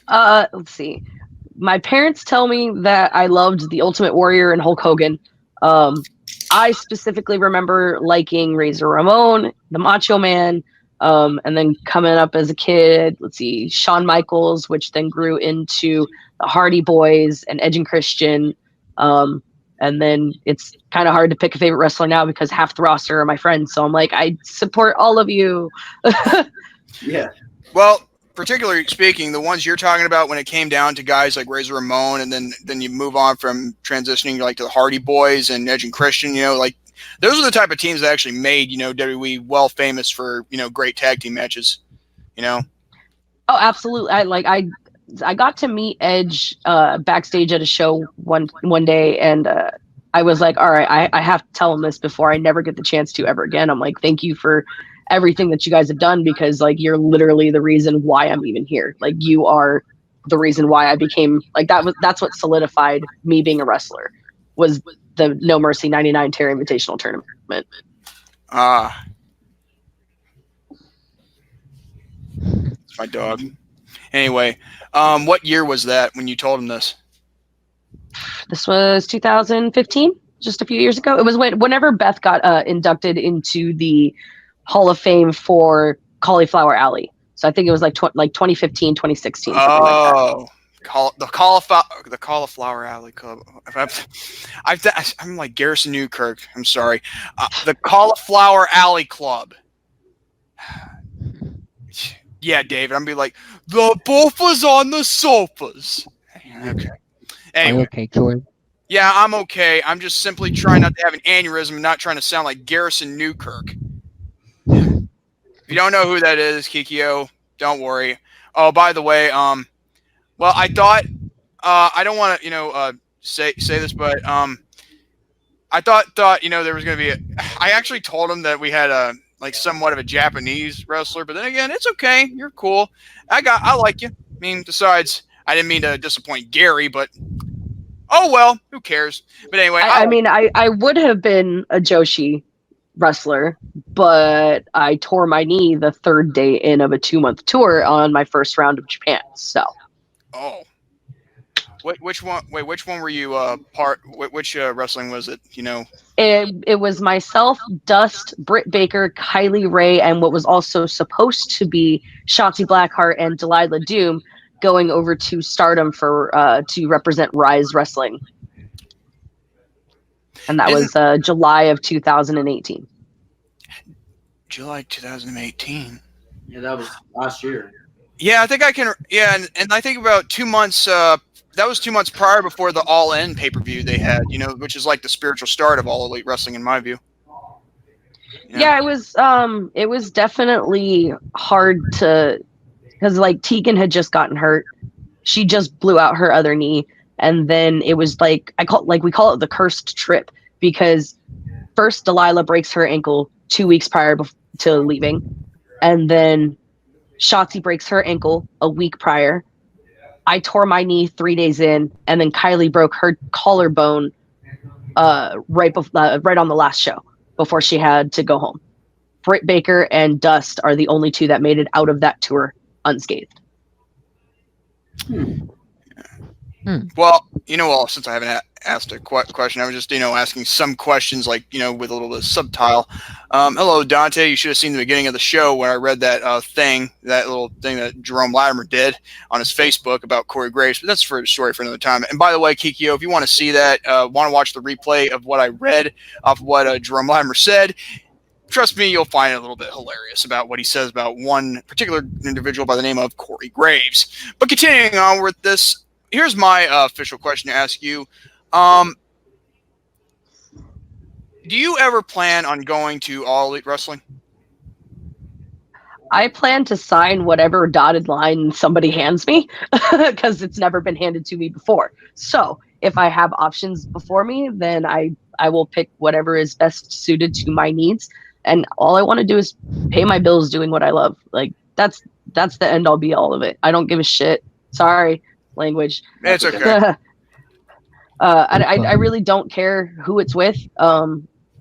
As long as my bills get paid and I'm happy. My trainers always taught me fun, exposure, money. If you're not having at least 2 out of those 3, there's no need to be there. Because if you're not having fun, but you're making money and you're getting exposure, I mean, you're making money and everybody knows who you are. So I mean, you're gonna have fun at some point. You can kind of fix that situation if you're, having fun, but you're not really getting paid a lot, but you're getting a lot of exposure. That money is gonna come at some point. But if you and then if you're having exposure and fun, and either exposure, fun, money, and fun, either way, it's gonna come, because if you have the money to pay for it, then obviously your exposure is gonna get there. But if you're only getting one out of those three, there's no point. So, but basically what you're saying is, even though if you don't get money, you just get exposure. And if you're having fun and then exposure and there's no money involved, would that mean like somewhat motivation in a way too to stay? Well, I mean, if you're getting exposure, then that means that your money is going to start rolling in, because more people know who you are. More people are going to be asking for you. Perfect example, Alex Zane, kid from Indiana, the Indiana area. Nobody knew who he was a year ago. And now look at him. He's in freaking Japan right now, and I'm proud as hell of him. He is the sauce. He has the sauce. Like, that kid is money. And because he's busted his butt to get where he is right now, he put in the work, is still putting in the work. And that exposure meant something. He worked for GCW. It blew up. Game Changer Wrestling? Yep. I've heard of that. But a funny story is that, when I look at that logo, a GCW, and then I look at the BCW logo you see of WWE 2K19 and WWE 2K20 of BCW Blade Championship Wrestling, it's almost like there's a similarity, but then again, I don't know. It just mind boggles me how they have some influence. But anyway, Brandon, nothing is original in wrestling anymore, ever. There is everybody has stolen or taken somebody.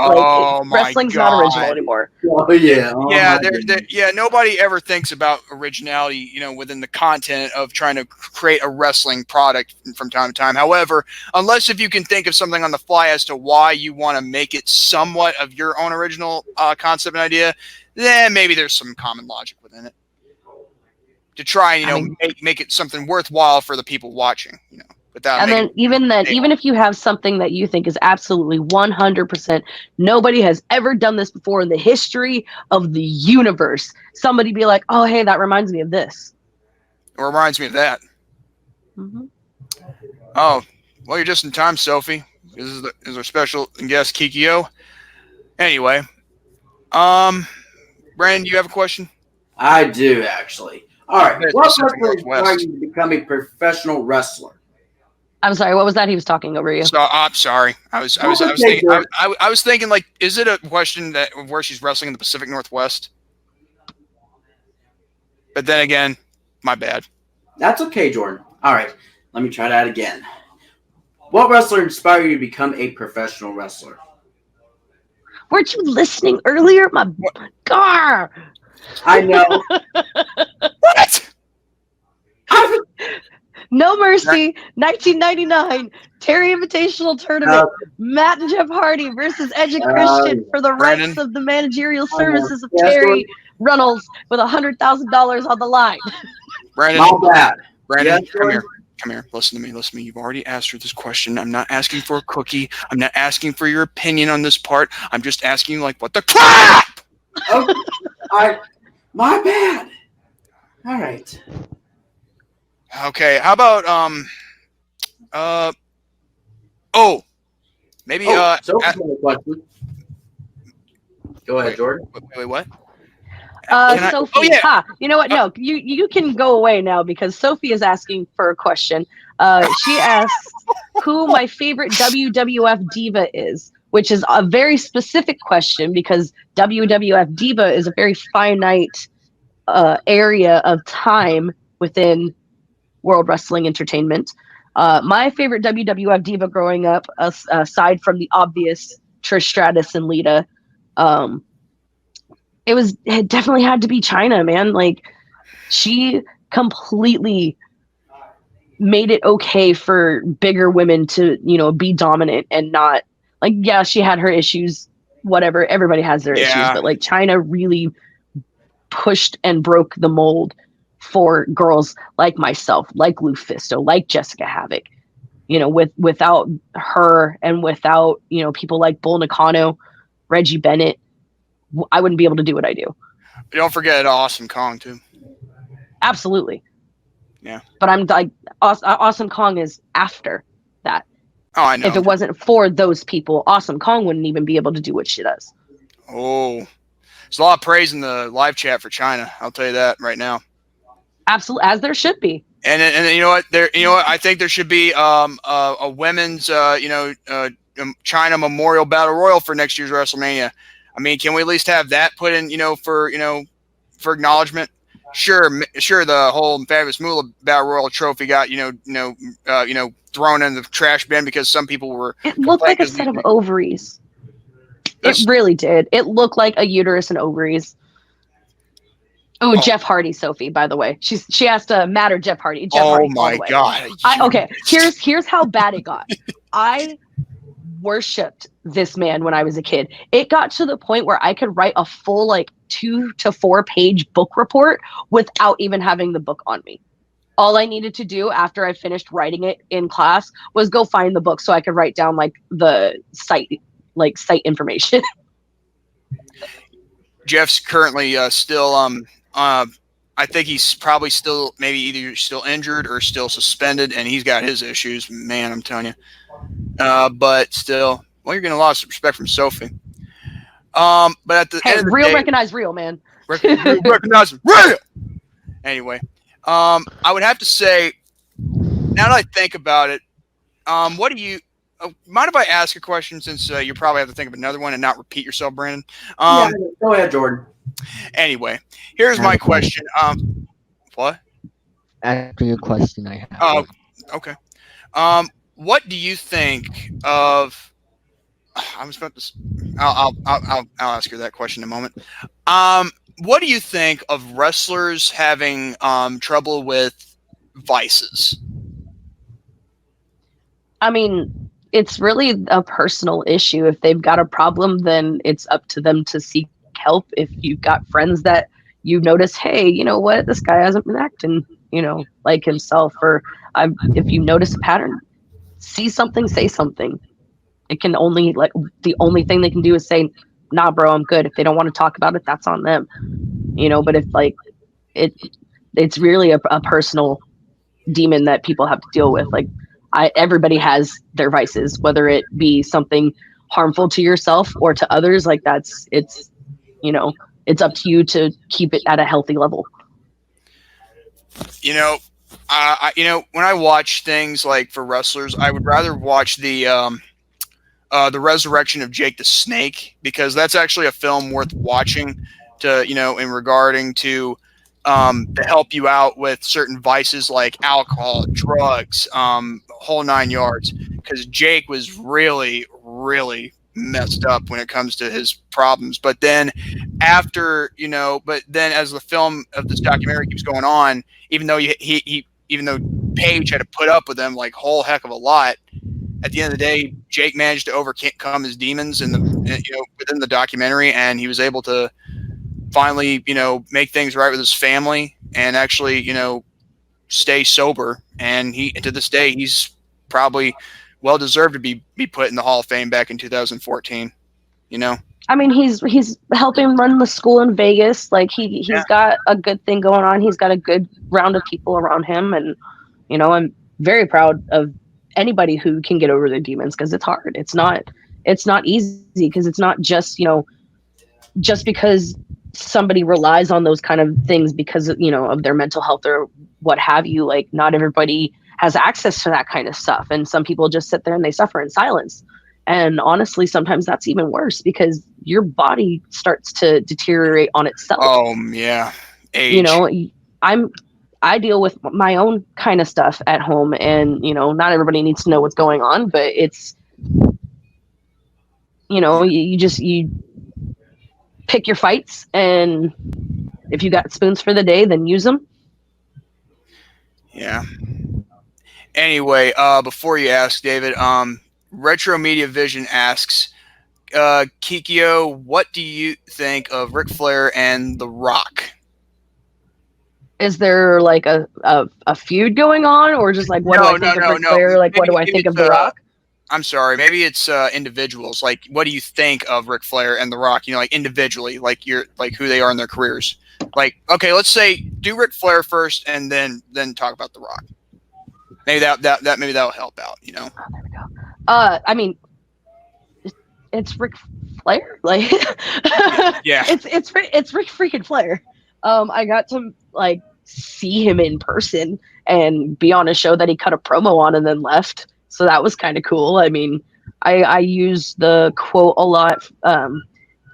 He said that when you stop getting nervous, that's when it's time to quit or change something up. And also, if you think you've learned everything, it's also time to leave, because he's always learning, even to this day.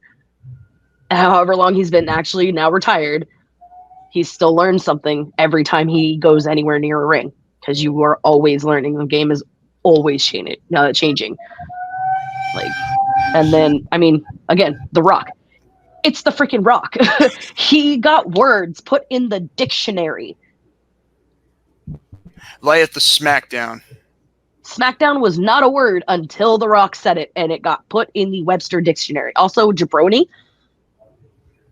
like, got put in there. I'm pretty sure too. There's a few others, but yeah, they're the goats, plain and simple. I'll ask her the question, Sophie, if you want me to. But David, did you have a question for her? Yes, I just want to say this truck first, that don't go on my bubble. Oh my god. The next thing I want to say is, how long does it take for you to feel better after an injury? Ooh, that's a great one. That's a really good question, actually. I thankfully haven't gotten injured very many times in my 10-year career. I've broken my pinky, so I don't know if you guys can tell the difference there. Wait a minute. I think I see. I can see a slight difference. Isn't like a little bit of a like a little bent, like a little. Yeah, it's a tad. Man. Yeah, oh my god, it's a tad crooked. So that was a weird one. I was taking a sliced bread number 2, and my finger got caught in her gear, and it just kind of went behind me and just clack, and it was slightly sideways. And I'm like, oh. Ooh. I look at the ref, and I'm like, my finger's broken. You were just wait. You were just sitting there, and you were like, ref. I took the move, and I'm laying there. I'm like, 1, 2, 3. I'm like, okay, and I like look at my hand, and I'm laying there looking at my hand. I'm like, hey, Goggles. I think my finger's broken, and he starts flipping out. Alexander Robinson, if you guys know him, we used to call him Goggles because when he reffed at BTW, he started out with a pair of goggles on. So I was like, hey, Goggles, I think I broke my finger. And he's like, oh my god, do you want me to like carry you to the back? Like, are you okay? Holy crap. Like, bro, you don't have to be carried to the back. Like, it's just my finger. I can walk. It's cool. Like, it's not your toes that are broken. So I walk to the back, holding my hand, and I get to the back, and he starts freaking out even more. He's like, are you okay? Do you want me to get anybody? Like, who did you come with? I'm like, I came with my mom. He's like, do you want me to go get her? I'm like, no, do not go and get my mom. if you get, I can understand that. I can agree. I wouldn't want my mom coming to get me if I got a broken finger. Hell no, don't. No, my mom's a very overdramatic. So I was just like, please, God, no, do not go and get my mom. And so they kind of reset my finger, or like splinted it, taped it up with like some wrist tape and 2 pens. And then like, after the I go out there in intermission, I've got my hand taped up, and she's like, Brittany, what the hell happened? Like, I broke my hand. It's kind of funny because when I look at Sabu, whenever he got that I think sometime when he got another broken neck during a match in ECW, I think he taped his jaw. Yeah. Which was he taped his jaw because he broke his jaw, and he taped that bitch like that one I didn't really notice very much, so that took like maybe like a couple weeks. And then I messed up my ankle really, really, really bad. Pretty sure I broke it. I took a head scissor, and she sandbagged me during training, and I rolled forward, and my foot caught the rope, and it went this way, toward like from my toes went toward my shin, and it swelled up real bad, and I ended up wrestling on it a day and a half later. I walked into the show on a cane. And did the show. It was. Did you do it like an old person? No, I didn't. So I legit like walked in to the locker room on the cane, got ready, taped the crap out of my ankle, and then went out and did my match. Wow. So that one took several months to feel gutsy. better, and I still have issues with it today. I actually have arthritis in that ankle now. That got diagnosed like 5 years ago or so. And then I didn't get hurt again until I dislocated my elbow, Eddie Guerrero style. That was fun. It was a dark match right before Shimmer, and it was me versus Heather Monroe. Went up for the finish, frog splash, boop, there goes my elbow. John Cena rushed that in like 3 weeks. So yeah, frog splash, boom. Holy crap, my arm. Wait, I still have to pin her. And I rolled onto her face and I pinned her. 1, 2, 3. The whole time the ref's like, or she's like, oh my God, are you okay? I'm like, I think I broke my arm. And I roll off of her so she can finally breathe. And then the ref comes over. What happened? I think I broke my arm, man. Oh my God. And he throws up the X. Lexi Fife, Alice in Danger, they all come running down. And everybody knows it's Shimmer. Like when Lexi comes out, something's wrong. Like moms are here. It's like seeing Adam Pearce in WWE come down. Like, oh man. Yeah. So she runs down and she's like, holy crap, what happened? Like, I think I broke my arm. She looks at me and I look at her and I'm still like on my back looking up at the lights. And she's over me. She's like, well, at least your match was good. Well, anyway, Brandon, I think you might have another question. But first, let me ask this one for Sophie, since I said I would. Which what? So it takes a day and a half to feel better after an injury. Oh no, it depends on the injury, sweetie. Like, I mean, my ankle took months to feel better from. My elbow it took me 3 weeks to come back from it, but I had issues with it for months after that. My knee took almost a year when I tore my knee. So, and I still have issues, and now I have issues with my other knee. So like, it's just a continuing like, hey, which body part feels the best today? Yeah, you see, the thing is, David, when it comes down to injuries in wrestling, sometimes it can vary from what part of your body that's hurt. Like sometimes when something goes wrong in a match and sometimes you get hurt, or when you're training, it all depends on the recovery process, whether you do a lot of, therapy and stuff like that, especially with broken necks. Now, necks, to a point, it could lead from a few months to a year, or maybe for life if you're other people. But still, at the end of the day, it only depends on how you recover and how it takes. Well, here's a good example. Like every time that we fall down, every time we take a clothesline, a body slam, anytime we hit that mat, it is the equivalent of taking a 25-mile-per-hour car crash. Every single time. So you see these crazy people taking 16, 17, 20 bumps every single match.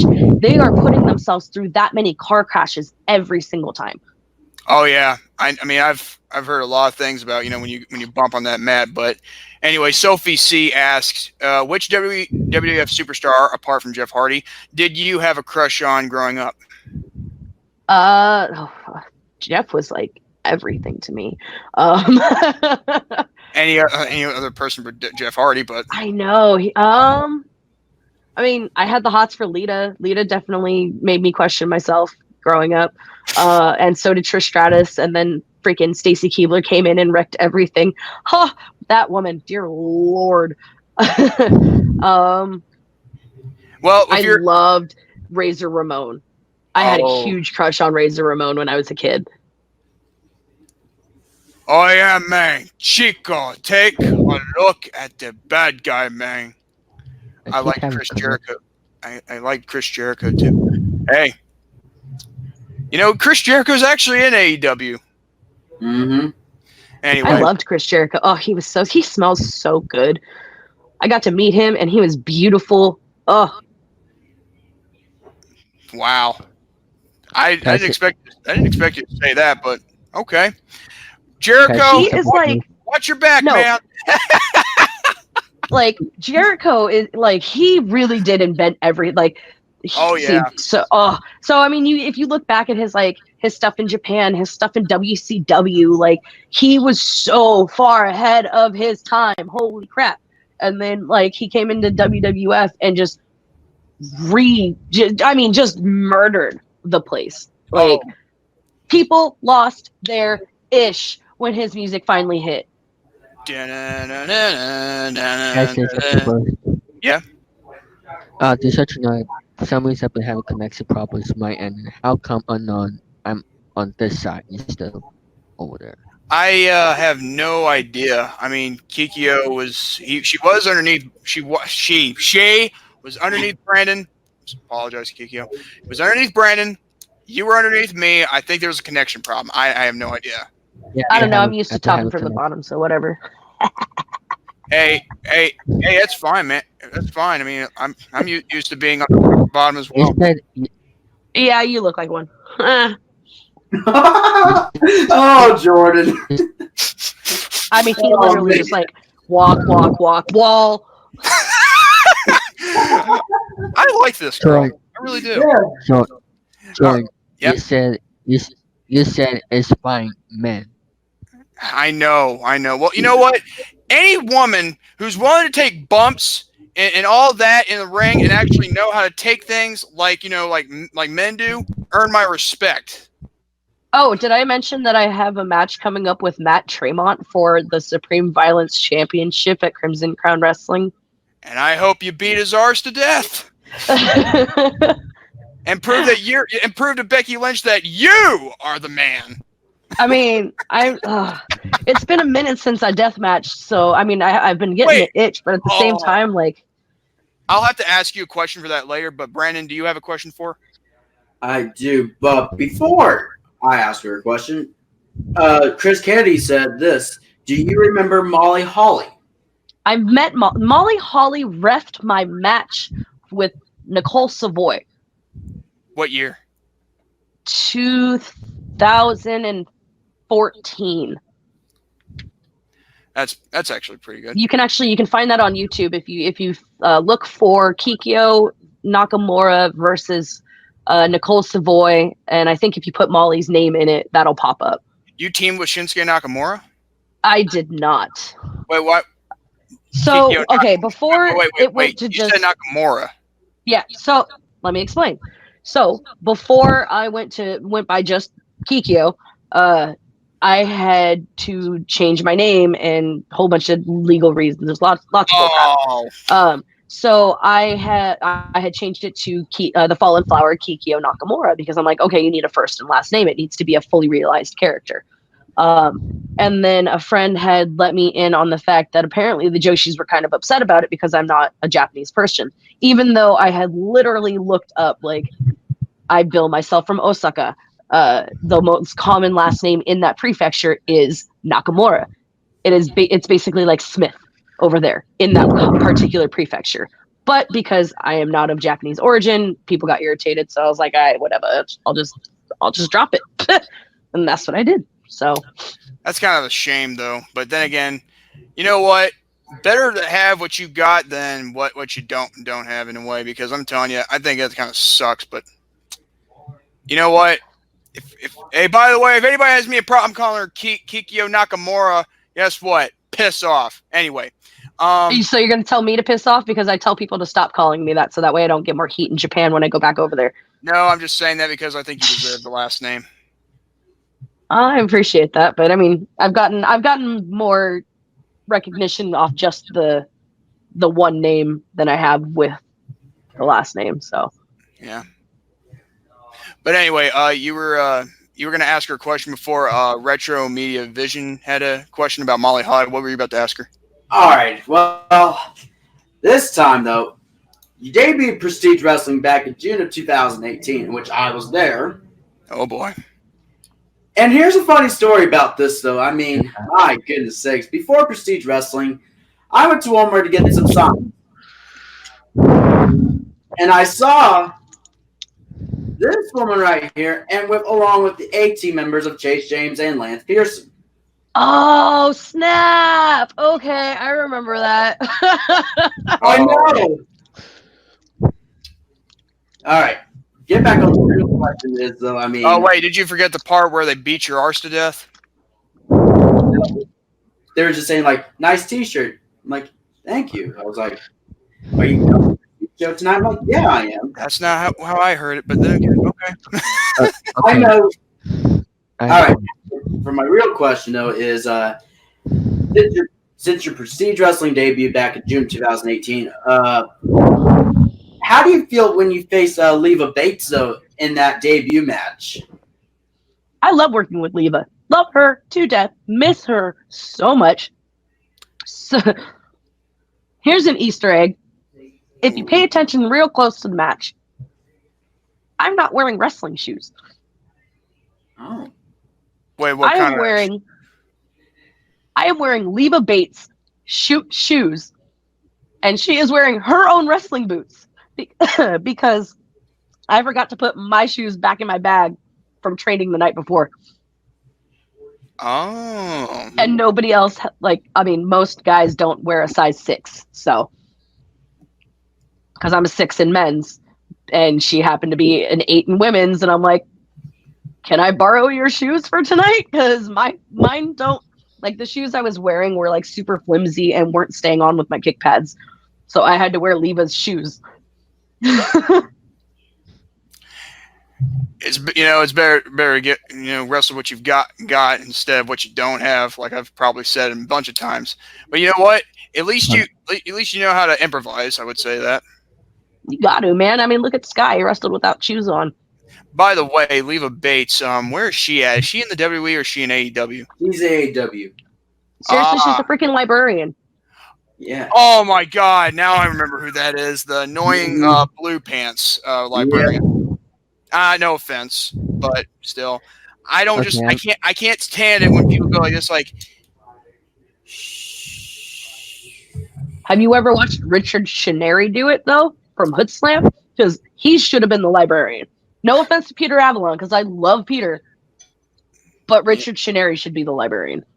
Yeah, talk about Peter Avalon, a guy who can, for some reason, hello Andrew, for some reason, I don't know how Bleacher Report could be so hot dang pig-headed to think that a match with, that gets you squashed by Luchasaurus is an A+. Because that's kind of weird. But anyway, getting back to what you were talking about, death matches, if you've been, I think you've been in more than one death match. So what's your take? I mean, what's your take on it? Before we get on the topic of that, I know David had a question for when it came back. Oh yeah, that's right. David, go ahead. Have you played Drexel?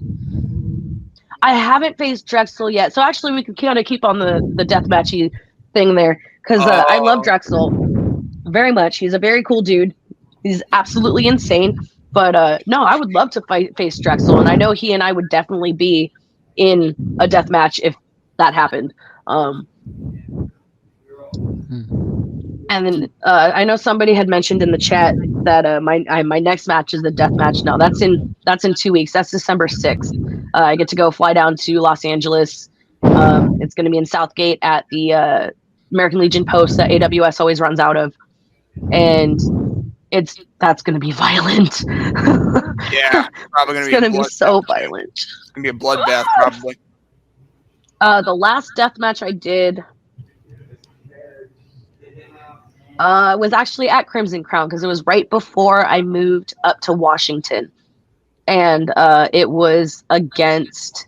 It was actually a tournament. It was the Goddess of War tournament from Crimson Crown Wrestling. The first match I was in was a staple gun match. It was a triple threat between me, Ludark, and Maria James. And that was because Buggy Nova didn't end up making it, and she and I were supposed to be in a Tequila Sunrise match, which meant we had to take a shot before every pin. Tequila Sunrise. Yeah. Yeah, exactly. So that was fun. And then the second round was a best of 5 doors match between Ludark and I. Jordan and Denis in 20 minutes for a game. So actually, that's Brandon. Yeah, I know. I'm good. Right away. Yeah. So basically, can you describe what it feels like to be in one of those matches? Because your personal experience. Pain. Lots and lots of pain. So it's really weird. You really have to hate yourself to be in these matches, because no sane person is going to be yeah, I'm gonna get slammed into thumbtacks. Sure, I'll fall through these lots and lots of Yeah, light tubes. I'll get paid a lot of money to get through barbed wire. You'd be surprised how little some of these guys ask for to do what they do, and also how willing or how little people will offer or think that your body is worth. And it's actually it's quite disrespectful to think that somebody will bleed for $20. And after they've driven for 8 hours, which is what happened to me, I wasn't informed of the death match. I ended up doing the death match, and they're like, "You're gonna get $20," and I flipped my lid. I was pissed. I had been on an Amtrak from Sacramento to Bakersfield, or it was from Sacramento to Fresno, and then drove from Fresno to East LA to do this show. My match changed when I had gotten there. And all of a sudden now I'm in a best of 5 Barbara board match. And I'm like, nobody told me about this. That's cool. You're paying me. And they're like, no, you're getting $20. And I would have flipped my lid at $20 just off of the travel alone. To go all the way to LA, you got to be effing kidding me. Hell no. Be honest. That hurt more than the match did. Let me tell you something. The only thing that would get me into a hardcore environment like this, and I know this may sound off, but the only time I'd ever do a death match is if it could be maybe, I don't know, say around over $400 or under $500. I'm not kidding you. That's how much I would do a death match. I'm sorry. Jordan, but probably won't ever happen. Jordan, after this show, I have a question for you. Just let you know, but keep going. Okay. Yeah. By the way, there's a question that I think Jay Houston once asked me when Drexel was on here. And by the way, Drexel's actually the first indie wrestler to actually be on this show, who's actually an FCW alumni in his own right, especially with that Dusty Rhodes story he actually told, which I think was pretty cool. What do you think of people when they say professional wrestling's fake? I used to get all David Arquette, ready to rumble, pissed off, especially as a kid. But nowadays I just educate. Like, the internet's ruined kayfabe forever. Like, not completely ruined, because there are still some things that you can get over, but there's no use getting mad at people anymore. There really isn't. I try and find a common ground that I can liken it to. My favorite way of putting it, it's physical improv. It's just like, whose line is it anyway? We're given the punchline, we're given the ending, but it's up to us on how we tell that story of how we got there. Because now I have the job. It doesn't matter, Brock Lesnar versus Rey Mysterio. Oh my God. We all knew Brock was going to win. Well, to be fair, there are rumors that he had that hope, especially when Dominic came out and helped him. We had that glimmer of hope, and they suspended our belief for that 3 seconds to be, oh my God, maybe he finally might do it. That's our job there. That's our job right there in that moment. Yeah. To make you forget that Brock's going to win. In your heart of hearts, Brock's going to win. But maybe just that once. And that's what we cling on to, and that's what we try and pull on to. If you ask me, Brock Lesnar's a politician at heart, because I heard rumors that when he was informed that he could lose to Rey Mysterio, like McMahon wanted him to lose to Mysterio for the title, he flipped his lid, tagged Vince or something, and then all of a sudden, I think this is just exactly my point in case in point here, because I cannot stand Brock Lesnar, because it's not just because he's a part-timing SOB, he's also a politician in his own right. But anyway, and when you said but you have to be. In order to keep yourself above the ground and above water, you have to be. You have to go into business for yourself at some point, because you're not in wrestling for somebody else. You're in it for you. And nobody else is getting paid but you. But however, there's only one thing you need to know. When it came down to guys like Macho Man and Randy Savage, they always, did business. Nothing selfish. We don't know that, though. Yeah, never know that. You don't know that. If you watch Lipstick and Dynamite, May and Moolah, they tell some stories in there, and they weren't always these great people. And that's why a lot of the reason why they didn't want Moolah's name on it. Mae Young got kind of a pass because she did so much for women's wrestling, in the last 40 years just on television alone. That winning. But Moolah was always kind of a piece of crap, and she even says so herself. Like, there is a lot of shady stuff that goes down that a lot of people don't know about and never will know about unless it actually comes to the surface. And even then, a lot of it gets squashed so badly that people are even afraid to speak, even if they had something. Yeah, but I always think, in the ways of how to be a good wrestler in one way or another, I don't believe in that politics, because to be honest with you, I'd rather, if they ask me, like, I'm going to be like Edge. If they ask me to do something, I'm going to do it. I'm not going to politic my way out of nothing, but still. I mean, like, that's just how my mindset is. I mean, as long people as say that until they get put in that situation. Like, it's really hard to stay away from the politics in wrestling, because no matter what, you get brought into it some way, somehow, and you have to learn how to politic just enough to keep yourself safe. You have to, have that reputation of like for me, it's just like, they know I'm a bubbly, nice person, and I'll go to the ends of the earth for a lot of people, but they know if they cross that line, that's it. It's not happening. It's a no-go. And I will stick to my guns, and I will stick my ground no matter what. And that, those politics kind of go into your own personal morals. It's like, yeah, oh, I'm just a soldier following orders. No, you're a person. You have feelings, you have opinions, and they matter, period. Because what if they're like, oh, hey, go and do this. You know what? That sounds really unsafe. How about we do this instead? I really like your idea, but what if we did it this way? Because I'm not going to die if we do that. You know what I mean? Yeah. Still, I shouldn't think politics should ever be put into wrestling. But anyway, Brandon, you want to ask her one of Kevin Alvarez's question? Yeah, sure. Okay. Yeah, Kevin said this. We're going to ask her, Kevin. Don't worry. Don't have to repeat yourself. Don't repeat yourself, man. Anyway, Kevin said this. Can you give me some tips how to be a heel? He's thinking about becoming a professional wrestler one day because he lives in Houston, Texas. And I told him whenever he gets through college, I would say go to Reality Wrestling Booker T school. But still, this is a good question to ask. So how do you be? See, that's so situational, because not everybody can be a heel. Like,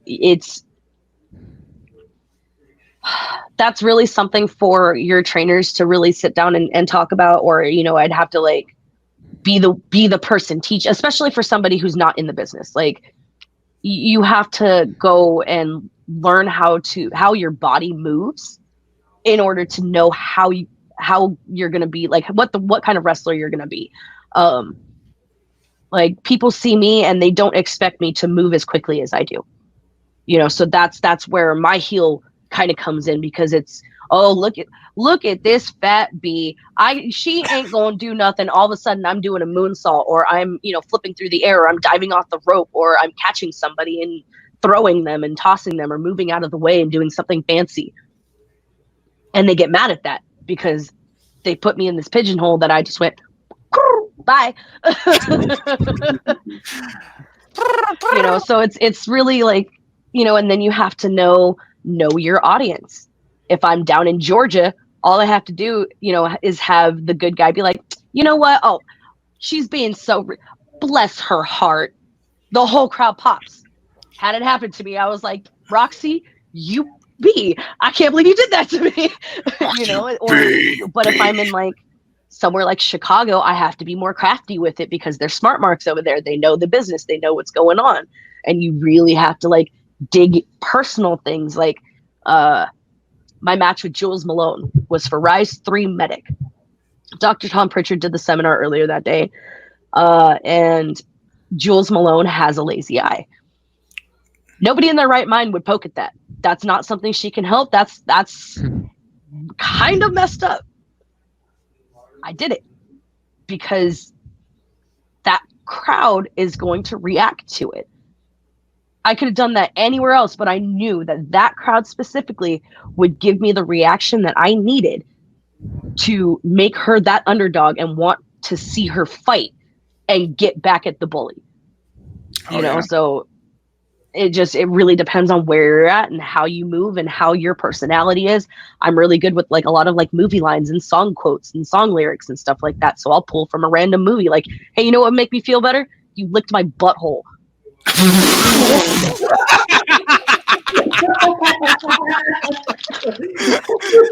You know, it gets a good pop, it gets a good reaction, but depending on how you say it or who you say it to, you get booed, you know? Like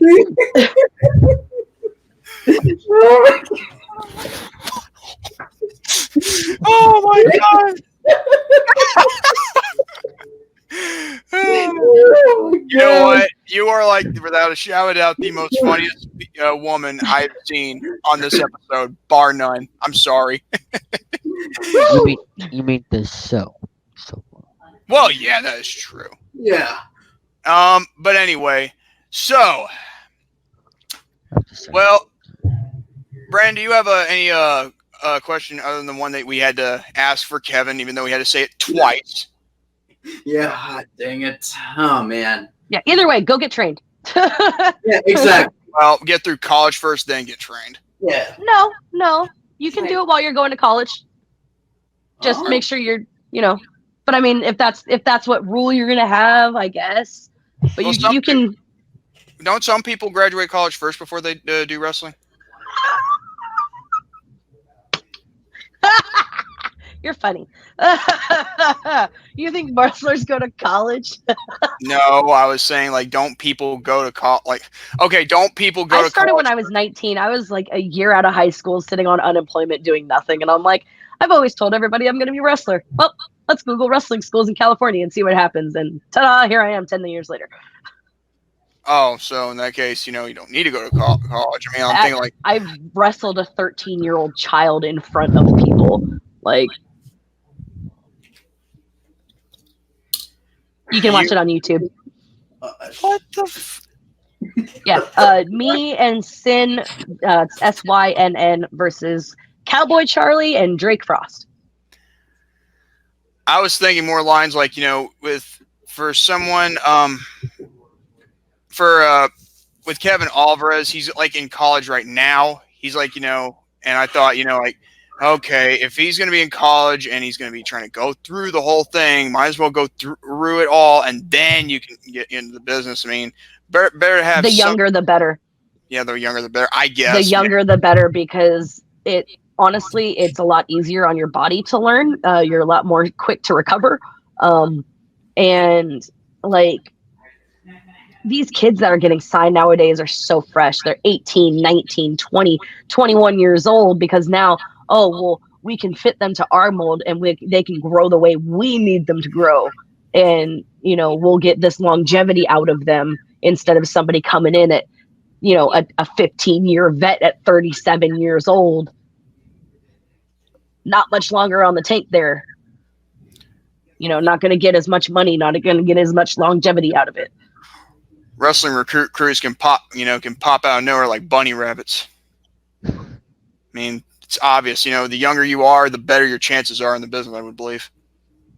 Well, absolutely. But, you know, then you run into the risks of, you know, your body breaking down. Andrew Everett, he's been wrestling since he was 8. How many knee surgeries has he already had? You know, he's only 25 years old and he's just coming back from like his 3rd or 4th knee surgery. Anyway, then there's the likes of Will Ospreay, you know. But anyway, at the end of the day, Almost at the 2.5 hour mark. yeah. If we can get past what was our last episode? Well, you know, like episode 2 was probably our longest one. Didn't we, like, wasn't it 2 hours? From the interrupted episode 5, but we don't need to talk about that. Actually, it was episode 2, actually. Yeah, how long was that one? 2 hours, 34 minutes, and 21 seconds. If we can surpass that, that'll be a miracle. Yep. Because I'm just getting warmed up. Oh, yeah. And enough with the Orient Nation. God dang it. I'm sorry. Just anyway. Okay, you know, here's one question I think you might be interested on. How about women main eventing WrestleMania this year? they need like women should have been main eventing prior to that. It sucks that it took so long, but it was what it needed to be. It was everything it needed to be. It just women there.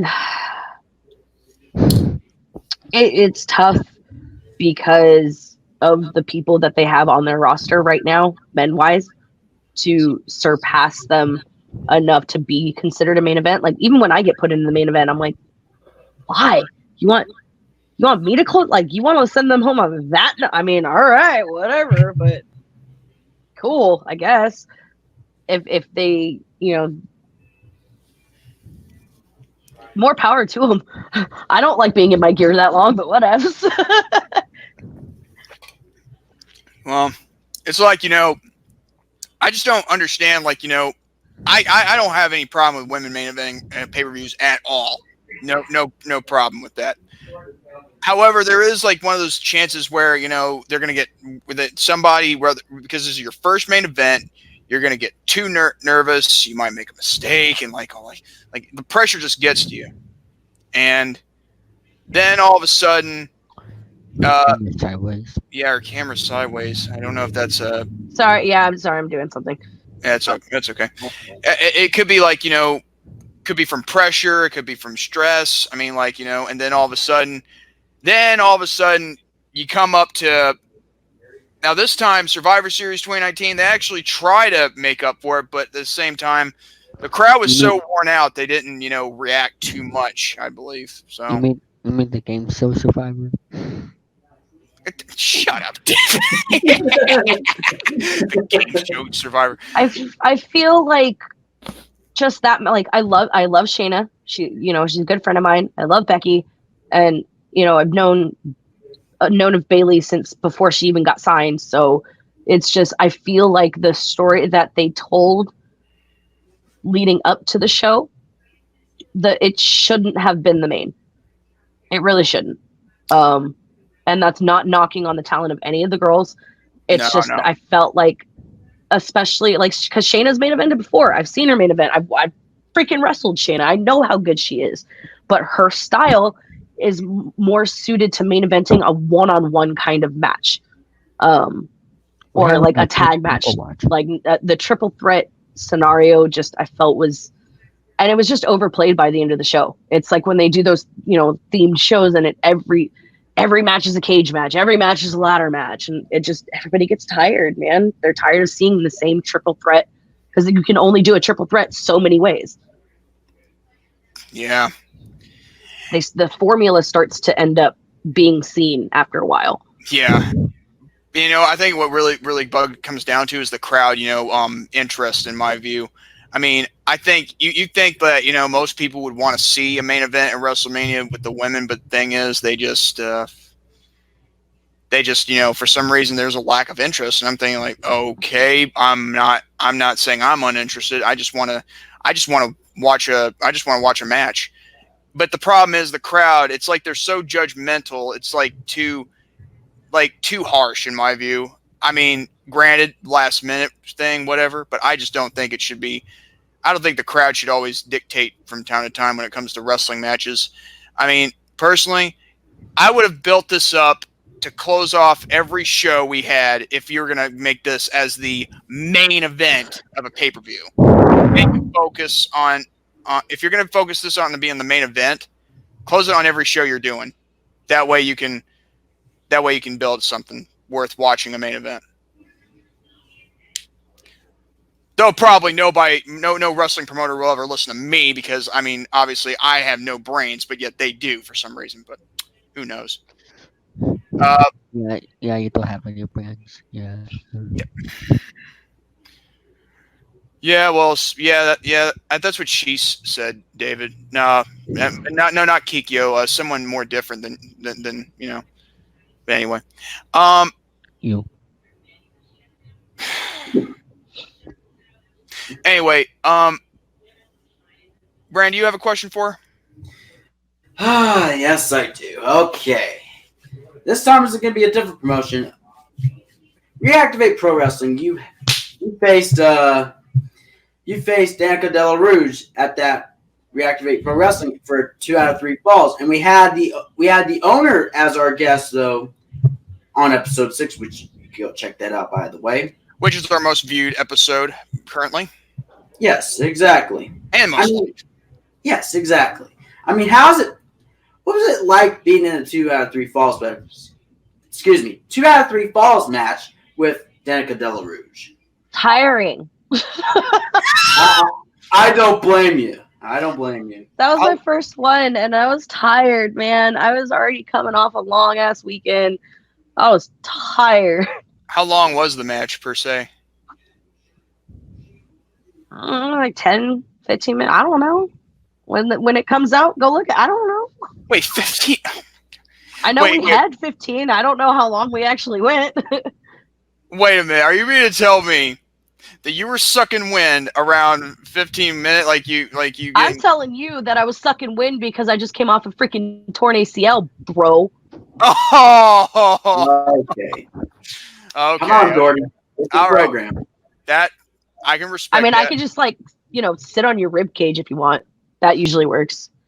I could use some. I could use some of my stuff. Fixed up here too, because that would be good. Anyway, but yeah, no disrespect. I mean, thing is, I can get. I mean, I never said I was like a freaking Iron Woman, man. Like, I'm not down. Like more power. Like all of the praise and power to Mercedes Martinez and Tessa Blanchard for going 75 freaking minutes. 75. It is literally a world record, longest Iron Woman match in history. Tessa Blanchard versus Mercedes Martinez from Rise. My God. What the heck? She did say Jordan was a bottom. Oh, great. That actually, thanks, Kikyo. You actually started a movement, I believe, saying that I was a bottom. I bet that's a hashtag people would want to put on their T-shirts. Hot dang it. Speaking of T-shirts, go buy mine. I just had a new one come out. ProWrestlingTees.com/FollowHimKikyo. I've got like 6 shirts on there. One of them was really cool. It says Kikyo is my homegirl. I have like a halo and stuff. Another one, I got a Mortal Kombat T-shirt of me murdering somebody, and then I've got my brand new one that just came out. It's called Face the Flowers, and the art is done by Art Andon on Instagram. He just recently did Shotzi's new helmet T-shirt, where he's freaking amazing, from the Philippines. Draws like people inside of the artwork. So like he'll draw Jeff Cobb and then like draw multiple Jeff Cobbs inside Jeff Cobb. Yeah. Oh, we finally surpassed episode 2. Yay! Yay! Look in live chat. Kikyo is plugging. Oh, shit. Hey, I will never compare Kikyo to Danny Lewis. I'm sorry. I just can't. I mean, I love this. Hey, wow. Okay, that person needs to go away. He just asked who Jeff Cobb was. What? Oh my Dude, how do you not know who Jeff Cobb is? Okay, that's it. That's it. Oh man. I'm sorry, but time for this user. Oh no! Don't you do it! Oh no! I'm sorry. That person's been really weird too, like asking really like weird sexual questions and that person's been really like, I don't know if you've been watching it or not. I have. I don't pay attention to trolls or whatever. But then again, maybe it's a fan asking questions because he's trying to be. And this guy's starting to piss me off too, Mr. 15 Master. I'm sure it's probably one of his little friends or whatever. But yeah. God. At least the only person on here that's probably been more, polite and more, Sophie's awesome. Yes. Yeah. Fake fan, LOL. Yes, David? What about me? You can fine, honey. Do you have a question too? No. Oh, yeah. Do you have a question? Yeah, you're fired. What? No! I'm the one who co-hosts the show. Wait, can you say it like Vince McMahon though? I know. Oh No, man. I go first. I'm taking over the show. Yeah, well, I don't think. Well, he's not much of a wrestling fanatic. He's just learning, But however, if you want to hear Vince McMahon, let me just say this: You're fired. How's that? Nope. All right. What? That was. Oh my god. Take it. More yelling than growling. Yeah. I got to do the yelling part for Vince McMahon. I tried. Yeah. It's that growl. It's the fire. You're fired. I'm trying. It's like trying to speak like Darth Vader, only if he didn't have the mask on. Anyway, he does it better than Trump. Well, that is true. He does. Yeah. Man. And man, you're fired. Speaking of okay, what do you think of people? Have you wrestled people that Vince McMahon has fired, like regarding women's wrestlers that that never get bar in the WWE? Like Divas women's title per se? I don't think so. I think the biggest name I've worked with has been Madison Rain. I've worked with Madison. I've worked with Shayna.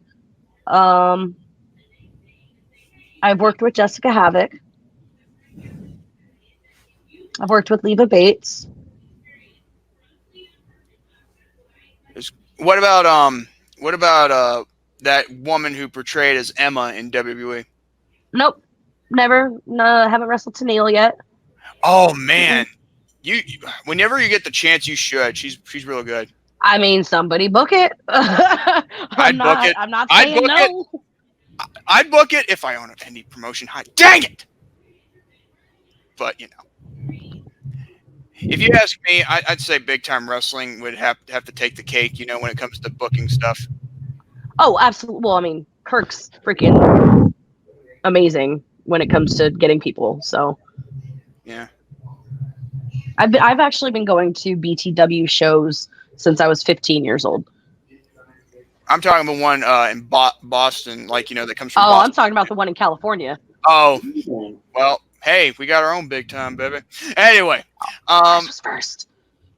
Yeah, true that. I It's can't actually argue. part of the territory days. Yeah, but this one's more of an indie one, I would believe. Okay. How many games you been to? How many? What have I been to? How many wrestling games you been to? How many WWE shows? Yeah. That's what I'm trying to say. Like a handful. I remember one of the first ones I went to was so I've been to a taping of Raw. I've been to a taping of SmackDown. I've been to both a Raw and SmackDown house show. Went to WrestleMania when they were in San Jose, and that's about it. I've been to a handful of Raws and SmackDowns here and there because my trainers would buy the tickets and we'd go and watch the show whenever they were in town. So, which WrestleMania was in San Jose? just the one a few years ago. So was it 31? I think Wait, what's that? it was the awesome curb stomp off of Rollins. Oh, yeah. It was WrestleMania 31. Yes. It was in Santa Clara, California. That's the one where Ronda Rousey made her, her official WWE appearance. Yeah. Yep. In a sense, before 3 years later, they finally hire her, Gotta plant the seed.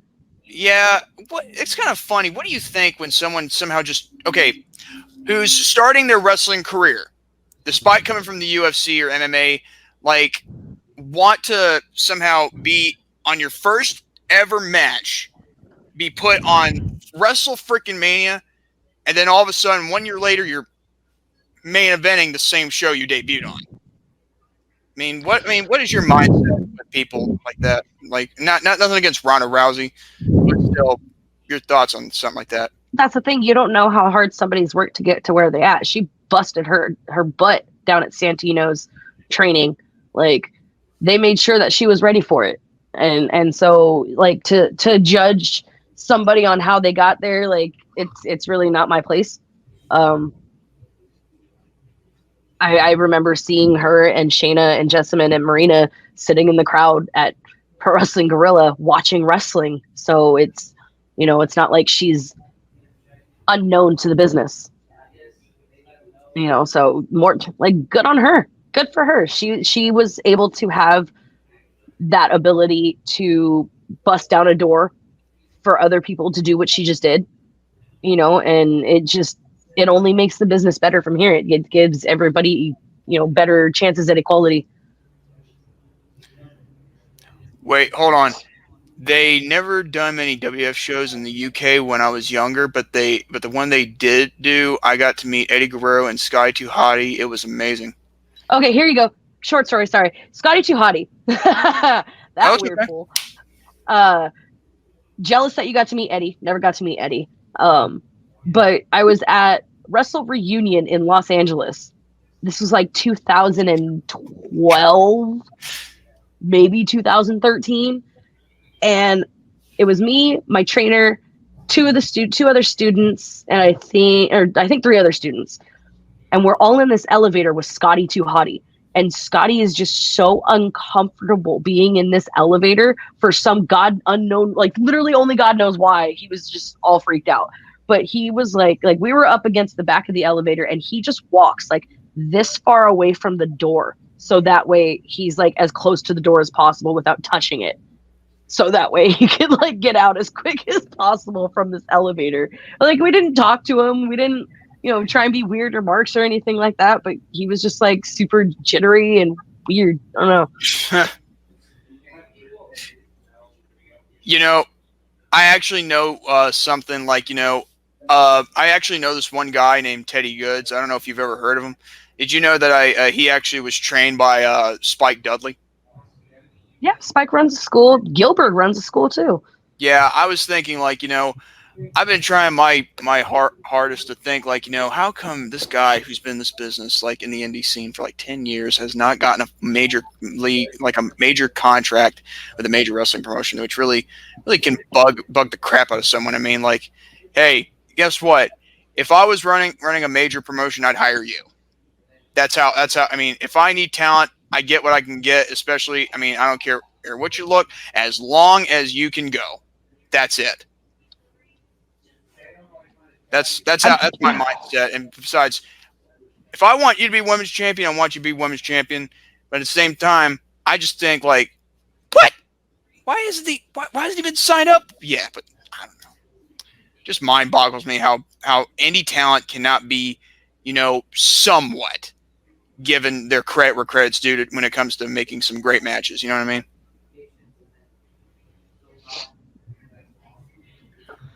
But yeah.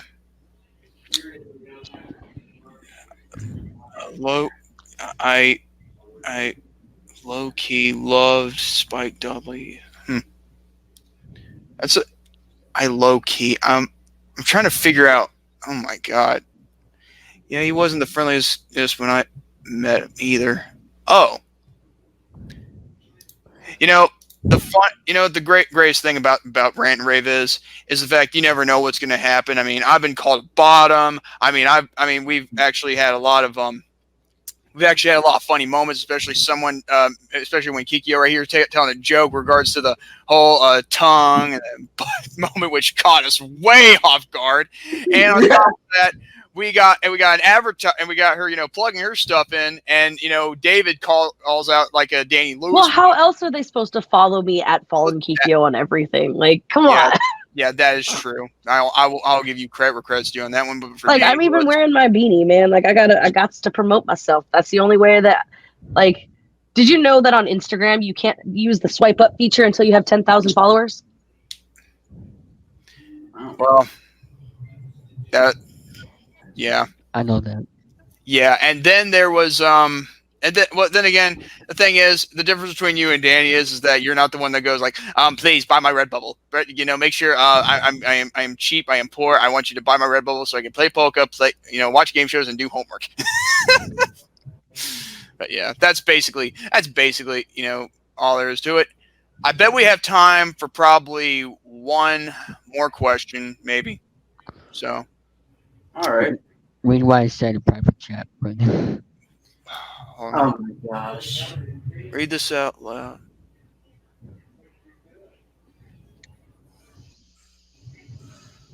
Are you going to read this out loud, or am I going to do it? Oh my gosh. I You. wish I was in charge of this call for me to move Jordan back in and out. Oh my gosh. David! Yeah. Oh, David. Anyway. Yeah, he wants to pull a Garrison on me. Okay. All right. All right. Okay. That's What? Beckham. You're Okay, well, going. for one, you know what? Screw it. Screw him, for one. Anyways, no, I'm not a lesbian because somebody, I think that other stupid fool asked you. No, I'm not lesbian. I'm bisexual or pansexual, whichever one makes you less angry. And no, I'm not single. I have a boyfriend. Get over it. Yeah, let's just move on from there.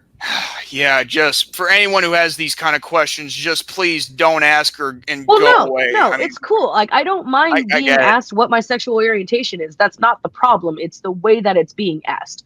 Like, I get gross enough YouTube comments. Like, if you ever get bored, go through my YouTube videos and look at the comments. Like, there's, timestamps of stuff that's just like, it's disgusting.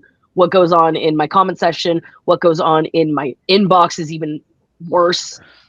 Like, I never will understand how someone can have the gall to message somebody and ask them the things that they do. Like, would you, if you wouldn't ask this person face to face this question, don't ask it. It's really not that hard. And Pocket Bible, don't be a see you next Tuesday.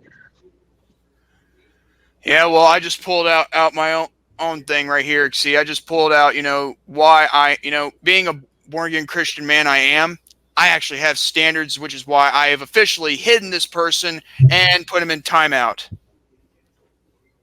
So therefore, you won't be hearing this person ask you any stupid arse questions again. Now, let's get on with what we have here, which could probably, be one of the could probably be our final moments here on the Rant N Rave Podcast, episode 8. Yep. Okay, what question would be worth asking? No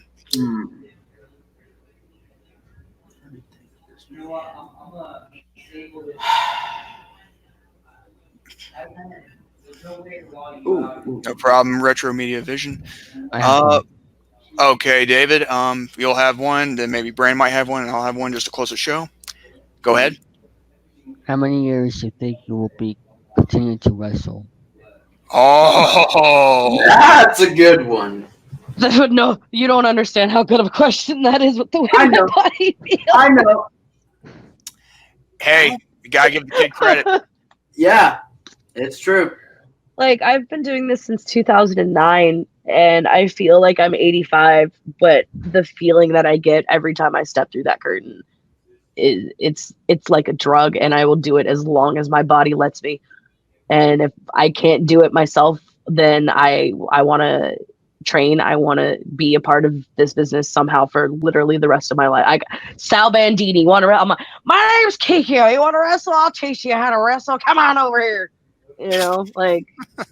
I want to be, Mae Young going through a table at 87. Like, I will do this forever if I can. Oh, that's. You know what? I'll give you applause for that one. You want to go through a table at 80, 85, 87. She was 80 years old, and she told Bubba Ray, "You don't put me through that table, boy, I'm gonna come back here and I'm gonna beat your arse." She said a bad word though. Yeah. Hey. I mean, let's all praise for arse kicking. Yes. Brandon, do you might have a question? Remember Jordan. Oh, David. Okay, before I ask my final question, typical wrestling fan said this. If Kikyo could wrestle anyone, who would you choose? Trump. Bull Nakano. If I could go back to Bull Nakano in her prime and wrestle her, absolutely. All right. Nice. That's All actually right. that's actually well good. Yes. Okay. Right. Going to my real and final question is, if you could wrestle anybody, like a former WWE diva / superstar, who would that be? Lita. If I could go back in time and wrestle Lita, we would put on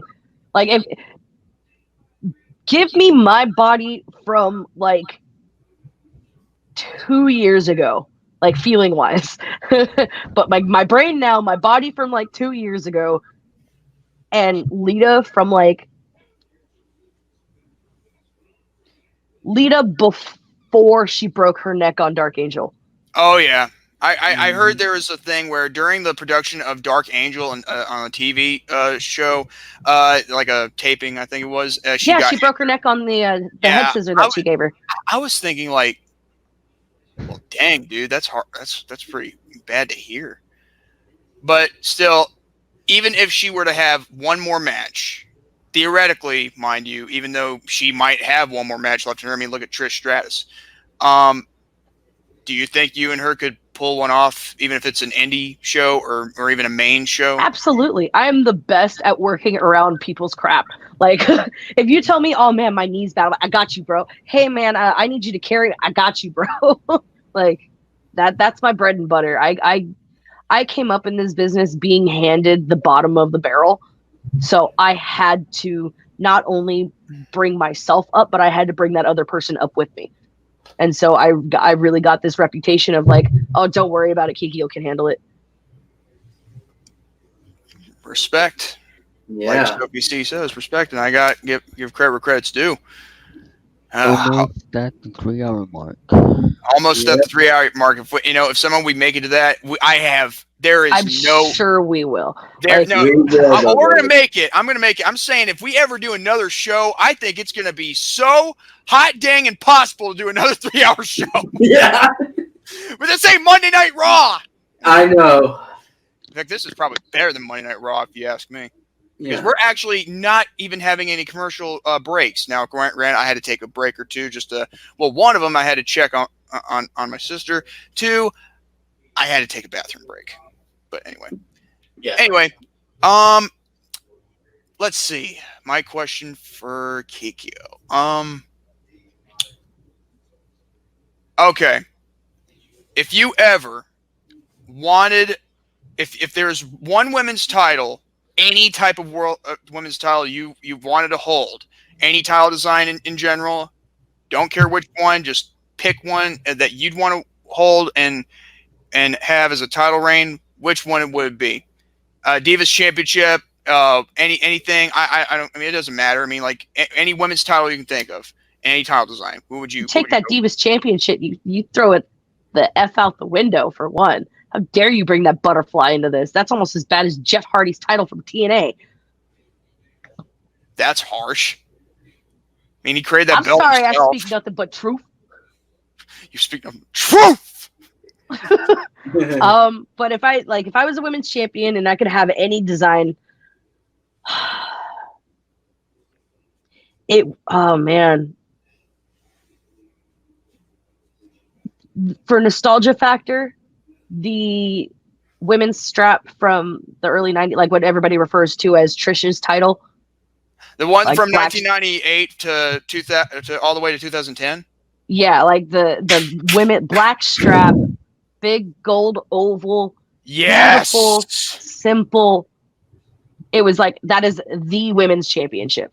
Amen, sister.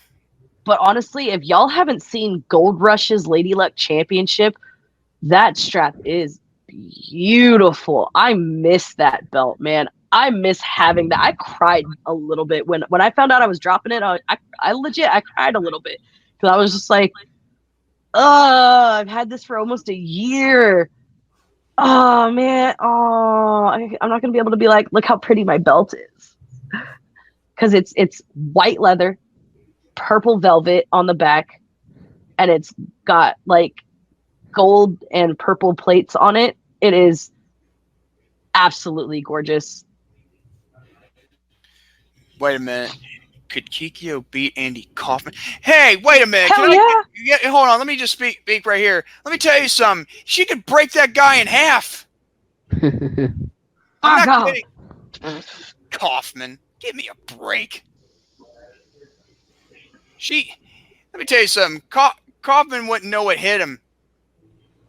I mean, like, it would be the last thing you'd ever want to have Andy Kaufman facing Kikyo. I'm not kidding you, because I mean, she's living up to her expectations as a great wrestler. Even just by talking to her and all the pain she's went through, I wouldn't. Hey, you want big praise here, Kikyo? I wouldn't mess with you. You probably like f my shite up in a sec. Probably. Yeah. Now, Andy I had Kaufman, it would be one of my friends had I went down to the store to go get some food for dinner, and I had asked him, I'm like, hey, you want to come with me? He's like, no, I'll just stay here. I'm like, okay, no worries. I'm in an area that I'm not really like super familiar. Like, I'm still in my hometown, but I'm not really in like a neighborhood that I know very well. So I have guards up. My spidey sense is tingling. I'm like, there's somebody coming up hella fast behind me, and I don't know who it is. And I know if this fool touches me, they're going to get a back elbow to the face, and I'm going to turn around and I'm going to German suplex them on their dome. And as soon, like, I mean, I could feel it. I'm tense. I'm ready. Like, this elbow is ready to just go crack, turn, boom. And my friend jumps on me and he's like, it's me. And like, I was already here. I already had the elbow up, and I was like, dude, you don't understand how close you were to dying right now. We have reached the 3-hour mark. We have made history. Boom. Oh, David. This ain't a Roman Reigns booing fest or John Cena booing fest or maybe any mixed reaction booing fest. In fact, I got no problems with John Cena nor Roman Reigns.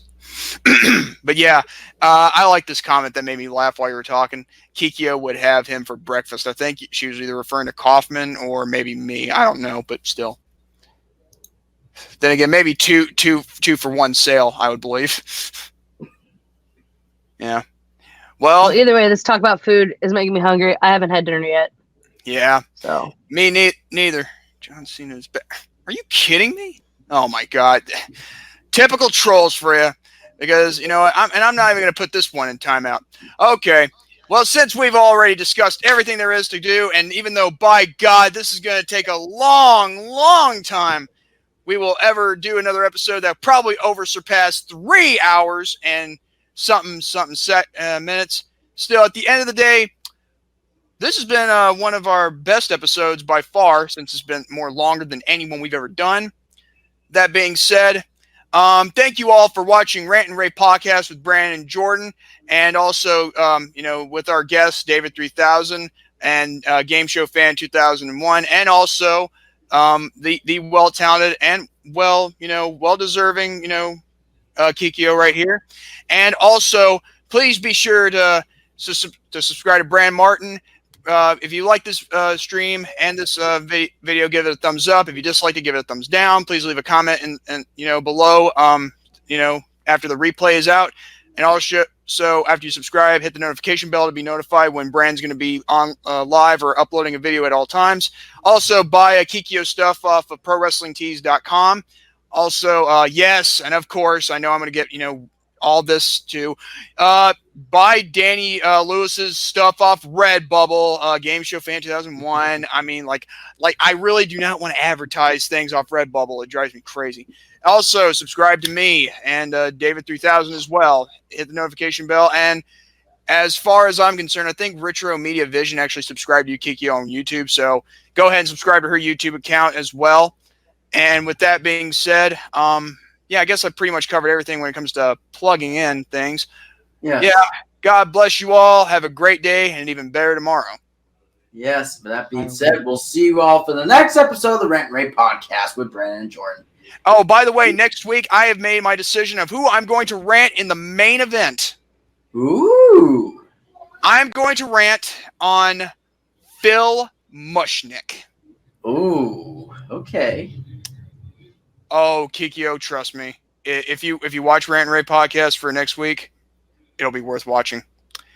But that being said, let's go. Yes. Bye-bye, folks. The Rant and Rave Podcast archives.